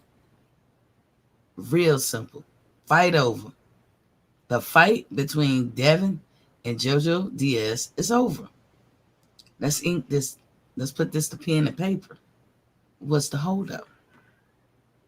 Y'all could do this contract now and have this fight in March. Y'all could do that. What are we waiting on? Chris Court in the building was Poppy King. He said, I want to see Tio and Lomachenko rematch still. I don't mind seeing it, and I think Tio will whoop his ass again. The problem is, I think people should keep the same energy with Loma. He doesn't give the rematches. So if you don't give them, you should never receive them. That's the only thing I see about Lomachenko, because he doesn't. Gary been trying to get a rematch for him forever. He won't do it. And it ain't, like, of course, if you was no competition in the fight, kind of like what happened with Comey and Lomachenko this past Saturday. If Comey was like, I want a rematch, if he was acting like that at the end of the fight, Loma would be like, nah, kind of like, you ain't no competition. But even if somebody, he's very clever. I give it to him, because that's what you would think, right? But even if the person was competition and Loma don't want to see it no more, he'd be like, nah. But the fact that he says nah to both, the ones that was competition, the ones that won't competition, you really can't gauge why he's saying no. And to me, I wouldn't even overthink it. The fact that he says no. Now, the only thing good about Tio losing his fight to Cambosos, that's a worthwhile deal for Tio. Because, I mean, who pressed about Tio now? He's beltless. Maybe Loma will fight him just to get his get back. That ego, boy, that ego. Loma don't care about nobody else's ego but his own. And I'm sorry, it's a lot of guys you could probably say that about, but a lot of guys be like, run it back. Look how Floyd do it. Oh, if you think he won, run it back. Floyd did it twice. There's other fighters that be like, okay, run it back. You know what I'm saying? That's where you get the trilogies and the part twos and all that. But Lomachenko would never, ever be that way to anybody. Never. He would never be that way. Chris said same thing with Tio and Cambosos. Laugh out loud, no rematch clause. Yeah, they didn't put the rematch clause in there. you know, it's hit or miss. I mean, if you don't put the rematch clause in, then you're not obligated. Cool. But even if you don't put the rematch clause in it and you get at the end of the fight and they be like, nah, man, I just don't know if you won that fight, man. It was kind of close. Like, I just don't know. Then, to me, if you all that in a bag of chips and you know you are, then you be like, well, fuck it, run it back. Don't, I don't want to say just dudes, but in sports, don't that happen a lot? I mean, have you heard that like on the basketball field? And they be like, oh, well, fuck it, run it back, nigga. Come on. But you got some people that don't want to run it back. And it makes you question them, like, why? I mean, I like Tank's honesty at the end of that fight. He's like, hey, you want a rematch? He said, hell no. Like, straight up, like, hell no. Y'all crazy as hell. Did y'all see this nigga? He was in there doing the 1-2. He was, hey, fuck no, I don't want to fight this dude no more. And if I was Esau Cruz, I'd be like the SpongeBob. You know that big smile sponge? I'll be like, I'll be happy and pleased because I fought you so well that you don't really want you don't want it with Lean no more. You don't want it with me. So I mean that's a testament to how well I fought you. And I'd be like, wow, I did, but in boxing sometimes it can be beyond what the fighters could control. Sometimes it can be a situation where you just got to run it back. You just got to run that thing back. So Cambosos, back to him. We was listening and we was getting happy, and I was so happy for Devin. Now I'm very critical of Devin. I'm the one who was calling for Devin and Esau Cruz to fight when nobody was fighting. I like Devin. I just don't agree with you just trying to wait for these top tier fighters once you see that they're gonna avoid you and that's the game plan, then go fight somebody who, because you always talking about you got money, you always talking about you pay good. They go pick somebody under them that's just as good and fight them. They probably be no name to us, but pay them. And then it's the way you sell it. It'll be like, well, I did try to get these top guys, but they don't want to fight me. You have to ask them why they don't want to fight me. So I went to the next best thing. It ain't just, they are not the only people in our weight division. So I just went to the next best thing, which was this guy, and I hope he's some competition. If he's not, I'm going to deal with him the way you're supposed to deal with people who are no competition.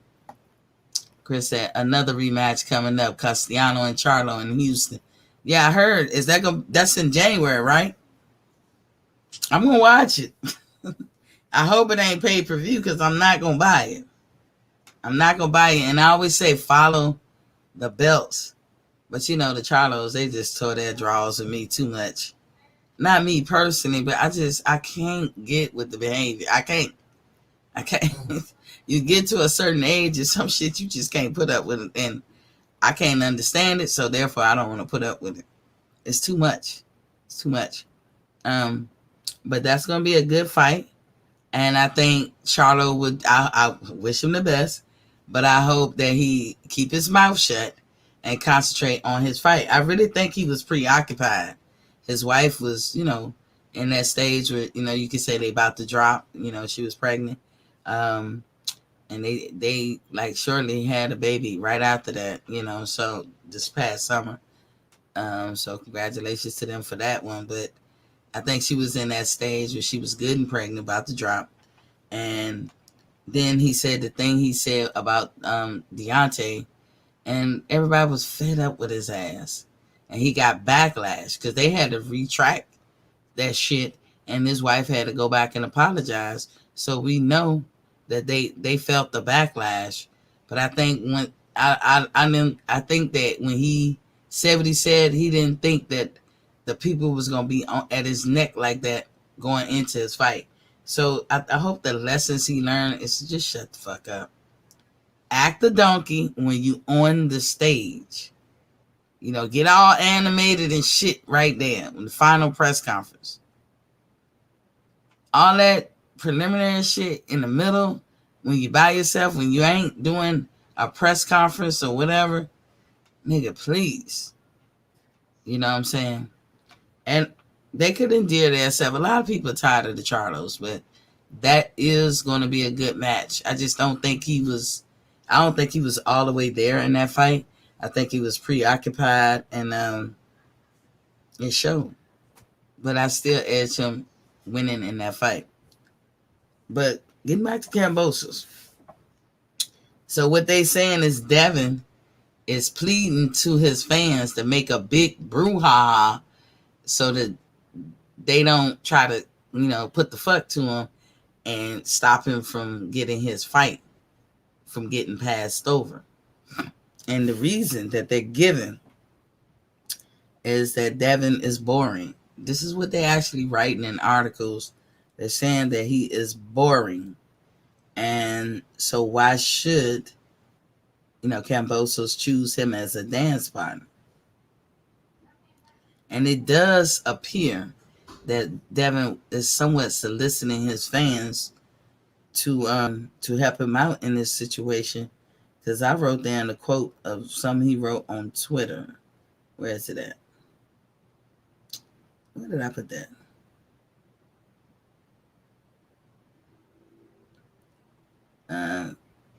He want them, the fans, to put the pressure on Boxing World not to let this happen.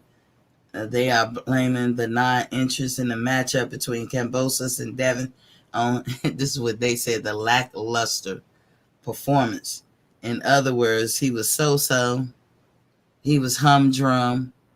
It was a flat fight, This is how they saying boring about Devin. And I can ask you guys, does that even matter? Is that the choice before us, whether he was born or not? I'm looking at the fairness of it all. That's all I care about. Give this man his opportunity. We want you to be champion, unified, and undisputed. That's what we want all fighters to have a goal, when they step into these rings. That we will hope that that's all their goals, is to become champion, unified, and undisputed. Give Devin a chance. He, of all of them, deserve it. And then Chris said Kambosos is good, but he's about to be a one-hit wonder. Yeah. I said that about Ryan Garcia. He's a one-hit wonder. They're going to be like, remember that song that Kambosos did in the boxing world? Remember that fight? That was that T.O. fight? One-hit wonder. Not to mention T.O. had some kind of lung problems during the fight and before the fight. But he's a one-hit wonder. That's exactly what he's going to be. Everybody know that won't T.O. in there. Everybody know that. A lot of people just don't like T.O. and they don't want to say it.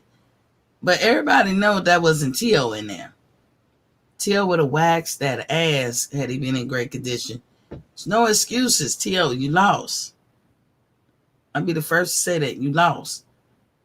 But going forward, if I'm going to assess it properly, nah, nigga, Kambosos, you can't beat none of them. You was lucky. That's what we call cherry picking going wrong.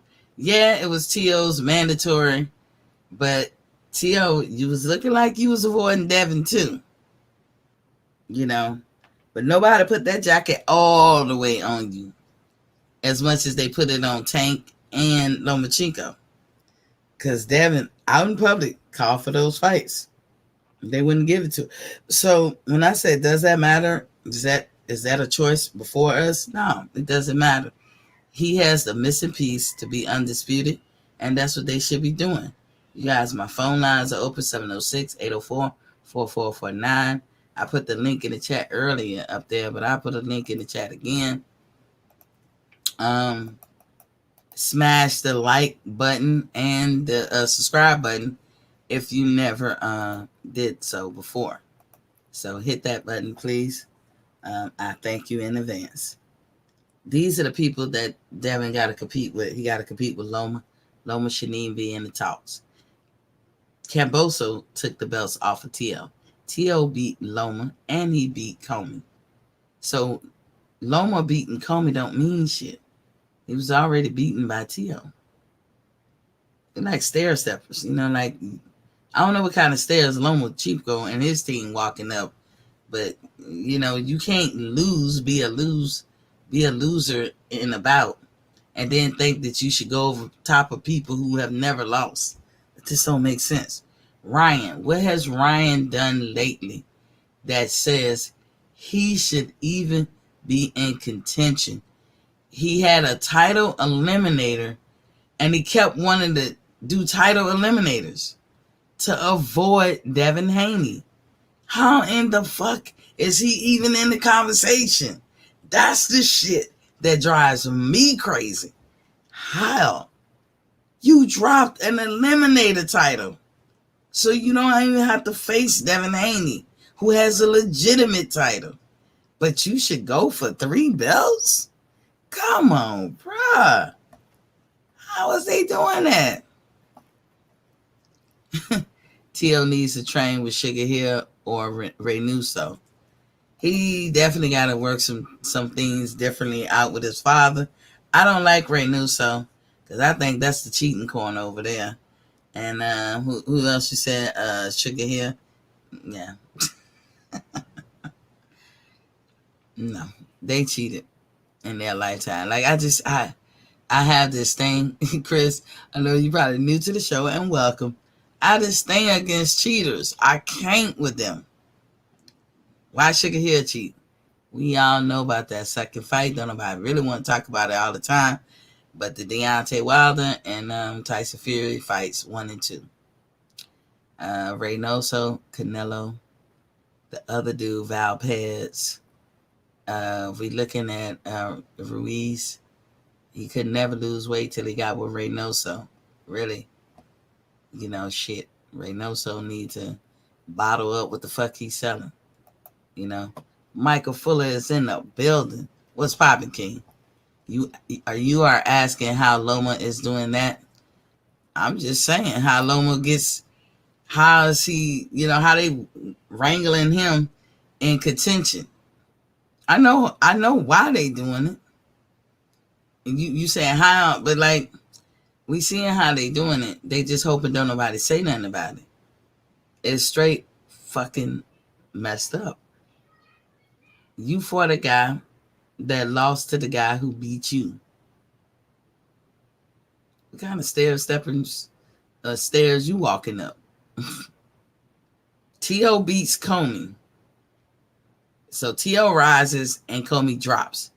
Then T.O. beats your ass. T.O. rises and you drop. And then you come back and beat Comey. And somehow or another, you're above everybody else. You're above T.O. getting a rematch, which I don't know if T.O. wants one or not. He hasn't said it. You above Devin Haney, who has the missing piece of the puzzle to be undisputed. You above him some kind of way. Devin Haney has never been defeated. You avoided him, got them to make up a fucking belt for you to avoid him, but somehow or another, you got first dibs. The fuck? And then they got Ryan bitch ass, and I have to say it like that. You fought eliminators, and if you had your way, eliminator after eliminator after eliminator. And you in the conversation. You a whole coward out here, Ryan. And you're in the conversation. And the sad part is all of them can beat him. Tank, probably the only one outside of Devin that has a legitimate, to me, claim. Because he's a WBA regular. And he can activate a mandatory. He can. I think undisputed trumps mandatories. And the only person you can get undisputed with is Devin.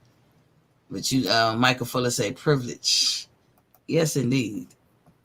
And Chris said, well, Lomachenko is the most accomplished, but I agree, give Haney a chance at all the belts. Well, Chris, I don't know like what they mean by accomplish. I get it that Loma has fought some notable names. He has, and he's made some notable people quit. But he is like Michael said, privilege. He's been given a privilege that nobody else has gotten. And I thought it was Drew Titan who said this, but it was actually Blue Blood who said, think about how he came into the game.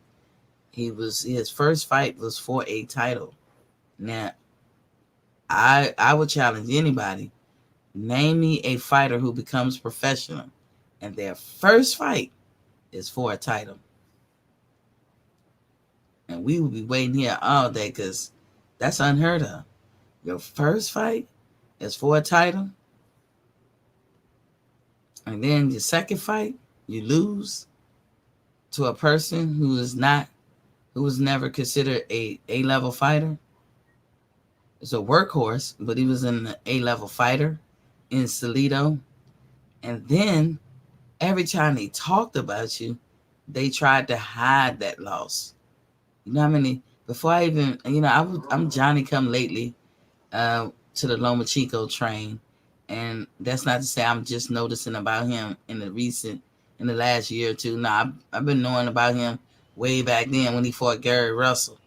Then he fought Gary Russell. That's his third fight. And he wins that fight.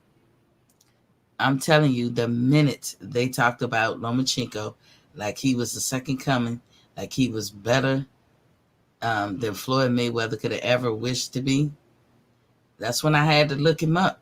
Well, who is this guy? And I'm looking him up. I mean, I seen him fight. I was like, okay, he's a good fighter. I take nothing from him, Chris. The dude got one of, if not the best feet, leg work in boxing, in all of boxing. I take nothing from him. And, just to, I coach boxing. And I'm going to tell you that that's one of the best attributes a fighter can have is leg work and footwork. Before hand work. that seemed crazy. But the person with the legs and the feet, that's the ticket right there. That's who we be like, oh, ooh, you don't say. You know what I'm saying? You come in throwing the hands looking sweet all you want. You ain't got no leg or footwork. You can sit your ass down. So don't get me wrong. Lomachenko is the goods. He's the goods. He had enough amateur career to last a lifetime. And through that amateur career, he's garnished a lot of skills. But it's his leg and footwork. Now,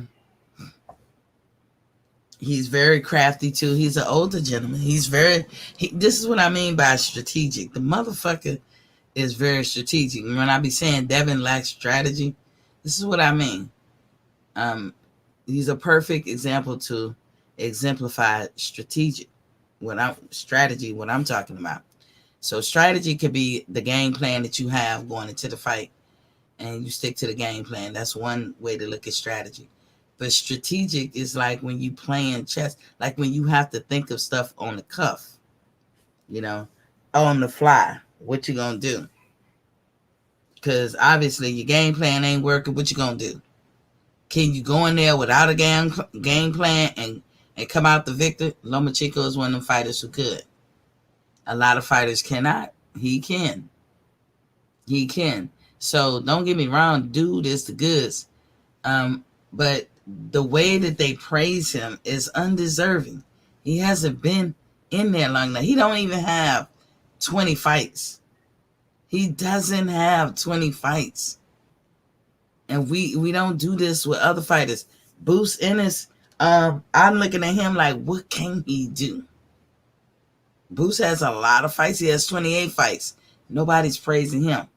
Talk about footwork. Talk about leg work. Anybody that you consider a great boxer, these are traits that they have.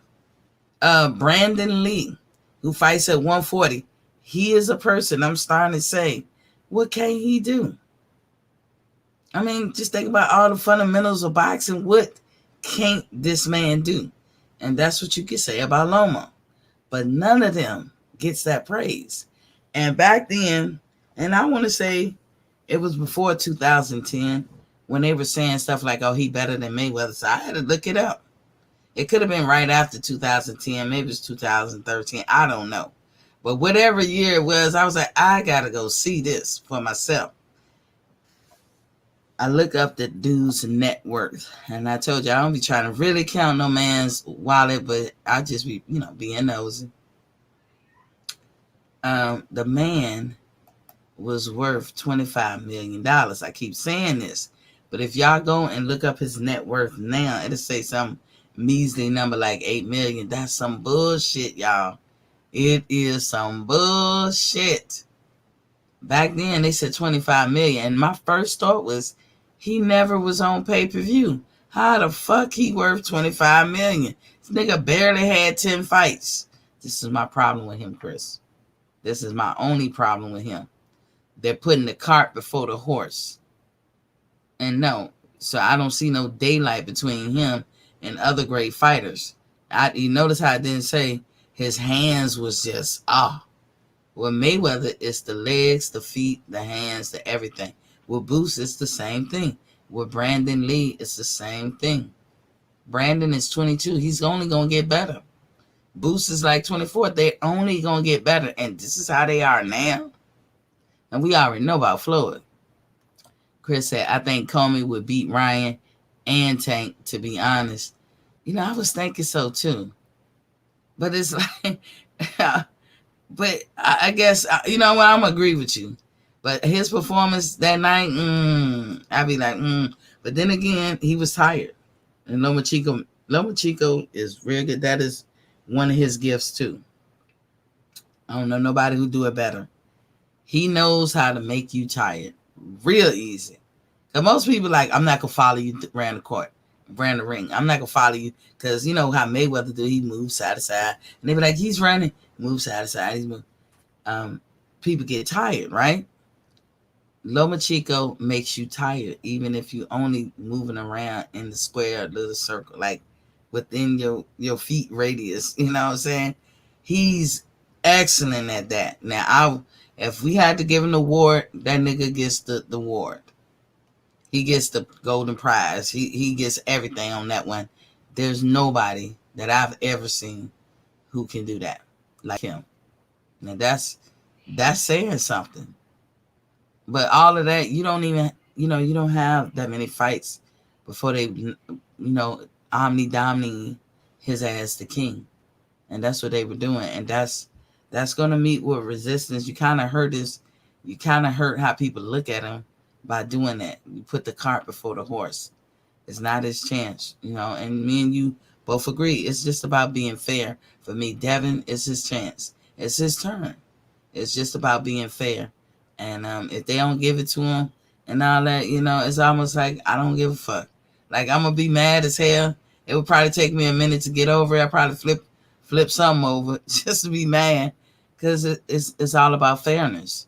Let's be fair in this. Every last one of those guys put in the work. They get in the ring. They deserve an opportunity.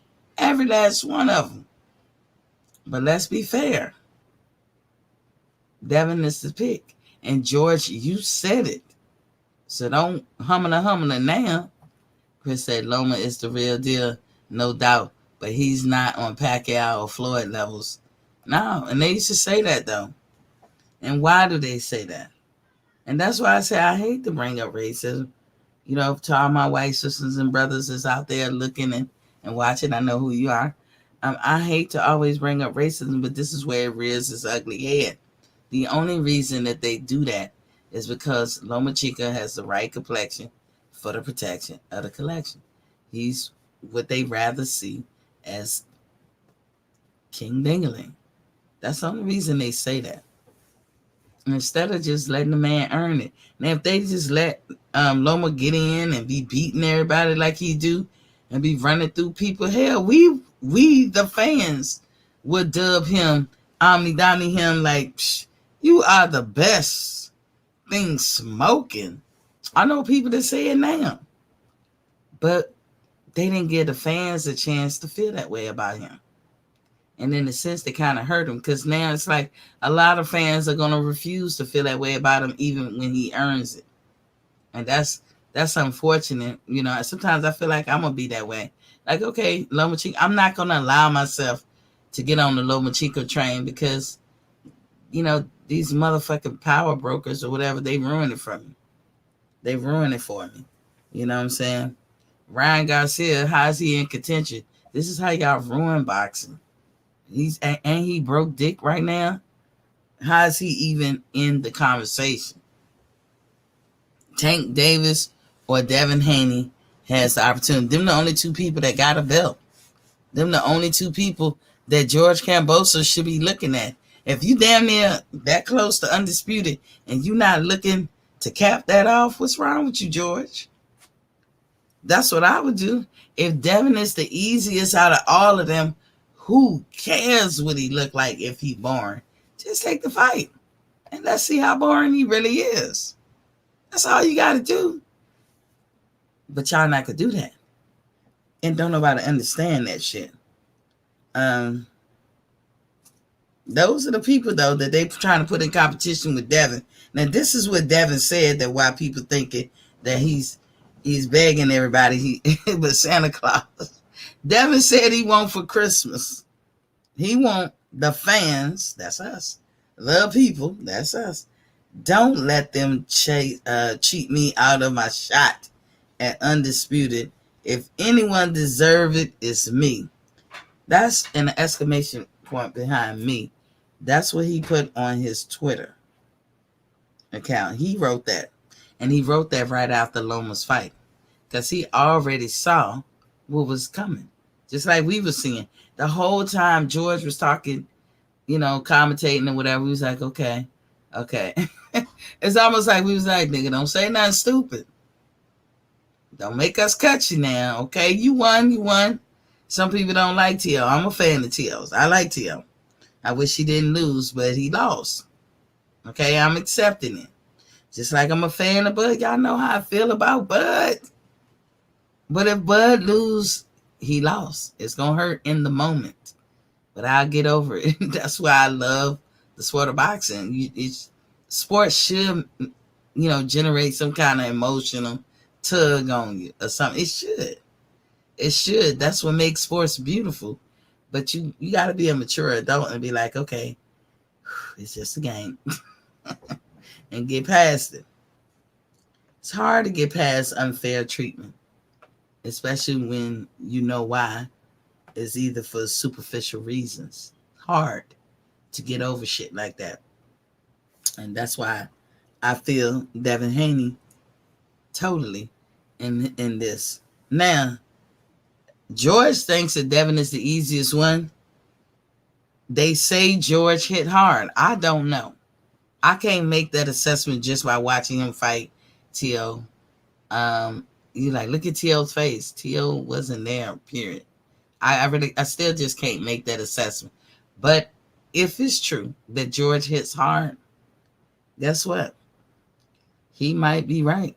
Devin is the easiest one. Because Devin is a great boxer. We know this. He's only going to get better. Devin can beat you just by outboxing you. But Devin is not a power puncher. Not at all. And usually power punchers are people who can take power. Hits. And if George hits hard and he's just as good as a boxer as Devin, it could be 50-50. So in that fight with George Kambosos, I would agree with George that out of all the people that they named, that Devin is the easiest one. I believe it could be 50-50.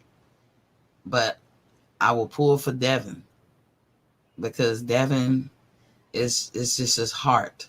You cannot buy that. You cannot train that. And that shit can elevate people beyond their wildest dreams. It's his heart. It's his heart for me.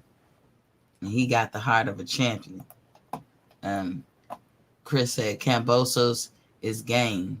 He's not an easy fight, but he almost got stopped in that T.O. fight at the end. Yeah, T.O. hurt him. Truth be told, I don't know. Why T.O. even fell down on that shot. It was like a flash knockdown. Cause that first round, I was like, God damn, he's straight, bitch slapping his ass around his ring. And then he got caught and fell down like maybe he wasn't expecting it. I'm telling you, like the whole time, I was like, George Kambosos ain't that hard to beat. Like, I think maybe mentally he got a mental game. Maybe he knows how to get under people's skin before fights because he's undefeated. But I do think him and Devin could be 50-50. But again, this is what separates Devin from all of them, even Tank. And we know Tank got heart too. Devin got the heart of a champion. He just does. He has the heart and the will of a champion. And you can't beat that shit easy. I don't care what tools you got, how good he is or not. You can't beat that shit. He got the heart of a champion. And to me, that was his biggest attributes. Not to mention the motherfucker can seriously box. But the fact that he don't got power and he is not creative, in my opinion, and he is not strategic, like on the cuff. Yeah, he can be strategic. They can come in the game plan in the fight. But just on the cuff, he's not strategic. He doesn't have that creative strategy, like within himself. He's just all fundamental. And if it's working, Devin, it's working. But I'm being honest.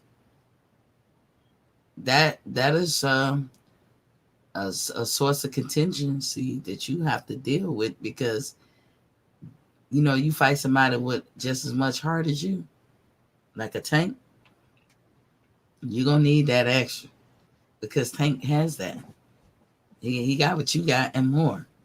So, when it come to all that talk that Gary Russell and him and everybody was having beforehand, none of them could beat Gary Russell. None of them, in my opinion. And if Loma got the rematch with Gary, I think Gary would demolish him.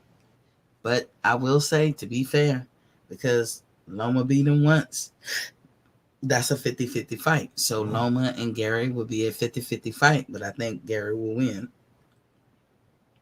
Just like I think Devin will win with, what's his name? Kambosos. And that's a 50-50 fight to me. He said Roy Jones Jr. should train Haney to teach some creative stuff. It's almost like it's just not in him. And maybe it's being suppressed. It's kind of like, y'all know, when you play street ball all the time and then you get on the team, the high school team, or you go to college and you wind up on the team and they trying to make you play formal ball. And it's like, nigga, nah, it's like you caging me, man. You're holding me down. You got my hands. Look, I'm trying to emulate all this shit. Y'all can't see none of it. Got my hands behind my chair. Like, you got my hands behind my back and you're holding me down, dog. You putting a harness on me. Give me free. Give us free. Let me style and profile on these niggas. Let me show y'all how it's done. And they be like, no, we're not playing that kind of ball here. You'll learn how to play the way we play, or you don't play at all.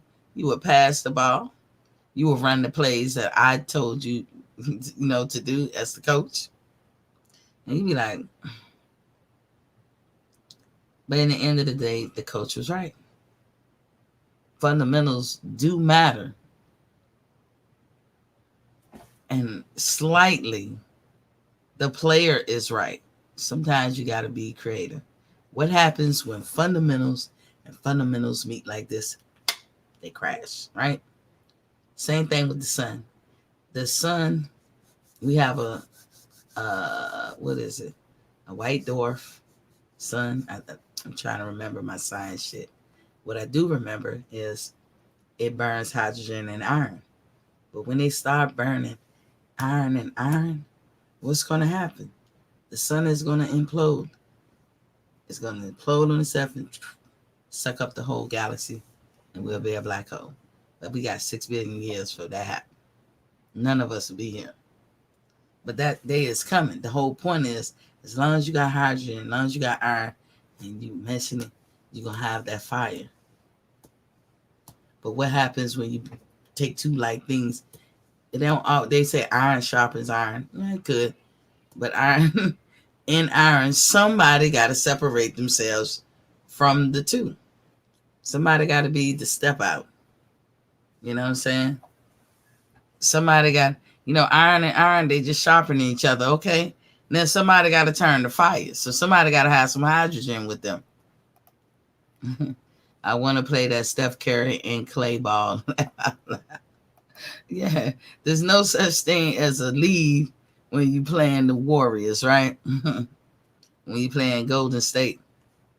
But them 3-point shooting mug suckers, it's like, man, you be tired, like, man, y'all can't shoot no more 3-pointers. But yeah, that's the problem. And guess who's repping Lomachenko or bigging him up? Usyk. Am I mad? No, I'm not. Unity is a beautiful thing, ain't it? Ain't unity beautiful? Usyk says he wants Loma to get that fight. Ain't that his countryman? That's what unity looks like. I ain't mad. I ain't mad at all. But Devin, it's probably gonna happen. And we probably all need to just get our heads wrapped around it so we'll be all right. Everybody smash the like button and subscribe button if you haven't already. Please do so. That's all I ask for Christmas. That's all. So, if y'all wanted to talk, I put the links in the chat. I see a lot of new folks here. And I'll be putting the link in the chat. You guys can beam in anytime. I got the phone number at the bottom. I'll open it up. 706-804-4449. It's a Google number, so it should be free for anybody who's calling. But yeah, that's pretty much all I have today. Just talking about the unfairness going on. And that, yeah, Devin, it do look like you're trying to solicit the fans' help. But I don't know what to tell you. To me, I kept suggesting that you fight Isaac Cruz. I was the first one that probably was suggesting that you fight Isaac Cruz way back this summer. Because you're going to you got Tank that won't fight you, you got Loma that won't fight you, and you got Tio that won't fight you. That's 3 people. How many people in the 135 division? You could have asked Isaac Cruz back then. I'm sure he'd be like, ooh, me. You could have asked a whole lot of people. You did have fights, but as good as you fight, you could just be going through motherfuckers and just let everybody know, I asked so-and-so. They told me no. So next time you talk to them and stick the microphone in their face, ask them, why the hell they tell me no? I'm offering to pay them one of their biggest paydays. They said no. You got to ask that man. That's what I would do all the time. Lynn Ray said, happy holidays to Miss T. Happy holidays to you, sir. Salute to you. Chris said, Devin would get the big fights eventually for sure in his time. Yeah, he will. Like, when Devin go to 140 and he have to fight somebody like Brandon Lee, this is what I mean by a pure boxer with a pure boxer. But somebody got to do something to separate themselves from the two. So iron might sharpen iron, but shit, we're going to need a fire started. Who got the hydrogen? That's the question. So I'm just saying, I'm trying to figure out what I'm going to do for Christmas, like leading up to Christmas break. I know the kids are about to get out of school. I think it's this week. It's the last week for them to be in school. So I'm trying to figure out how I'm going to do the schedule. I might even come on for like 15 minutes and not to be long and drawn out because I don't think it's going to be that much news. I might take that opportunity to highlight some things in boxing. Maybe I'll profile somebody. I'm a historian, so I like to do things. I like to call myself like I can make a documentary, like a real historian. I have my degrees, but I never did that. But in the back of my head is a dream that I want to be able to do it, but I don't know how to do it. I'm not technical savvy, but maybe I'll throw something in there, like I'll profile somebody, or like I did that one show about the WBC. I try to get into the weeds of the beginnings, the origins, all the way up to now, and why things are looking like the way it looks. I'm also trying to get somebody who's an expert in drugs to come on and talk about how do these young people know to avoid that shit and stay away from it like the plague, only to get into boxing and then start taking drugs. Like, how is that possible when you know better? Because I always figured, like, when you know better, you do better, but it's not that simple, right? It's not that simple. Devin would get okay. Then you say Lynn Ray said, sounds like good idea for the future shows. 100. Yeah, that's what I'm gonna do. Because I don't want to just sign off, completely. But every Friday we still gonna have grown woman talk. So if you ever wanted to be that fly on the wall and listen in to what ladies have to say, y'all welcome to join. And we can learn something from y'all. We'll talk about touchy subjects, but we also like to have fun too. I will cut the show down tremendously. We used to go like 5-6 hours. No, we're not doing that no more. We're gonna shoot for 2. Maybe we'll do no more than 3, but we'll shoot for 2 hours. And sometimes if it's not necessary, we'll go less than that. This is Christmas. I want everybody to be safe.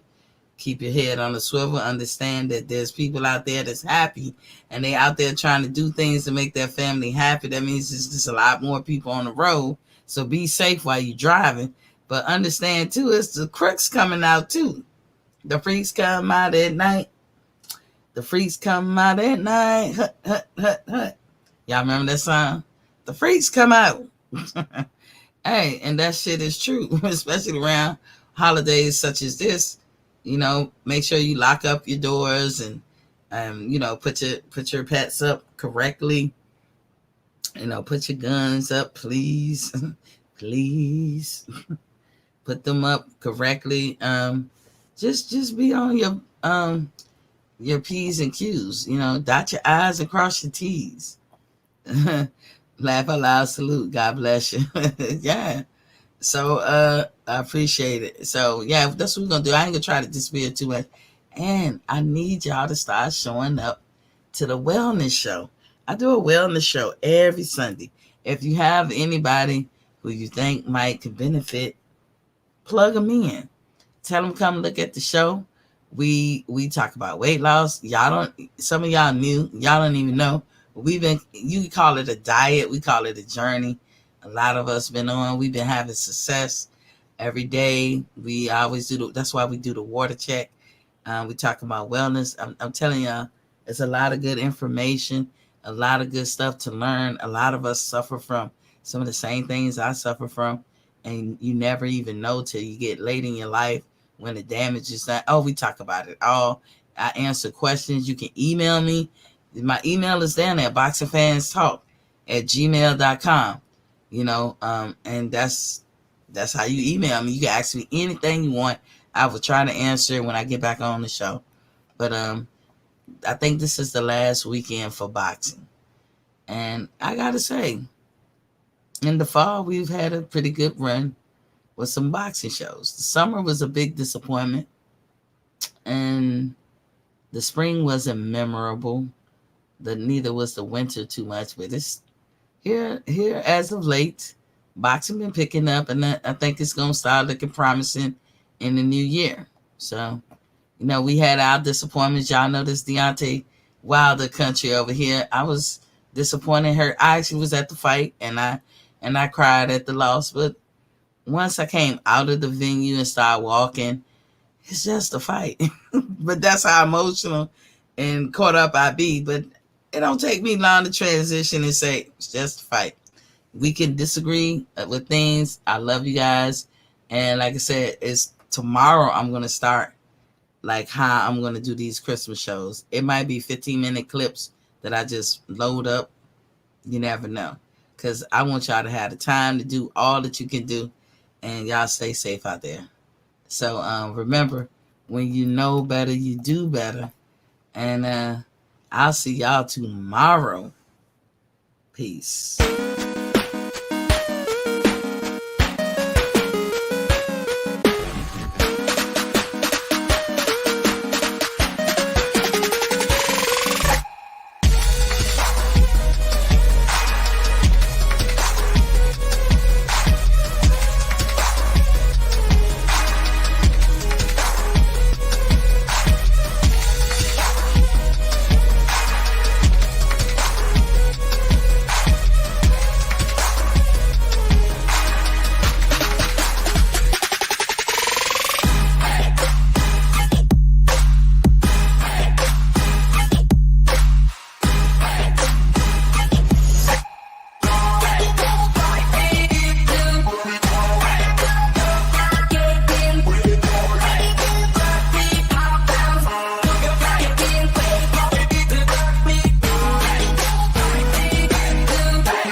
All right. See you later.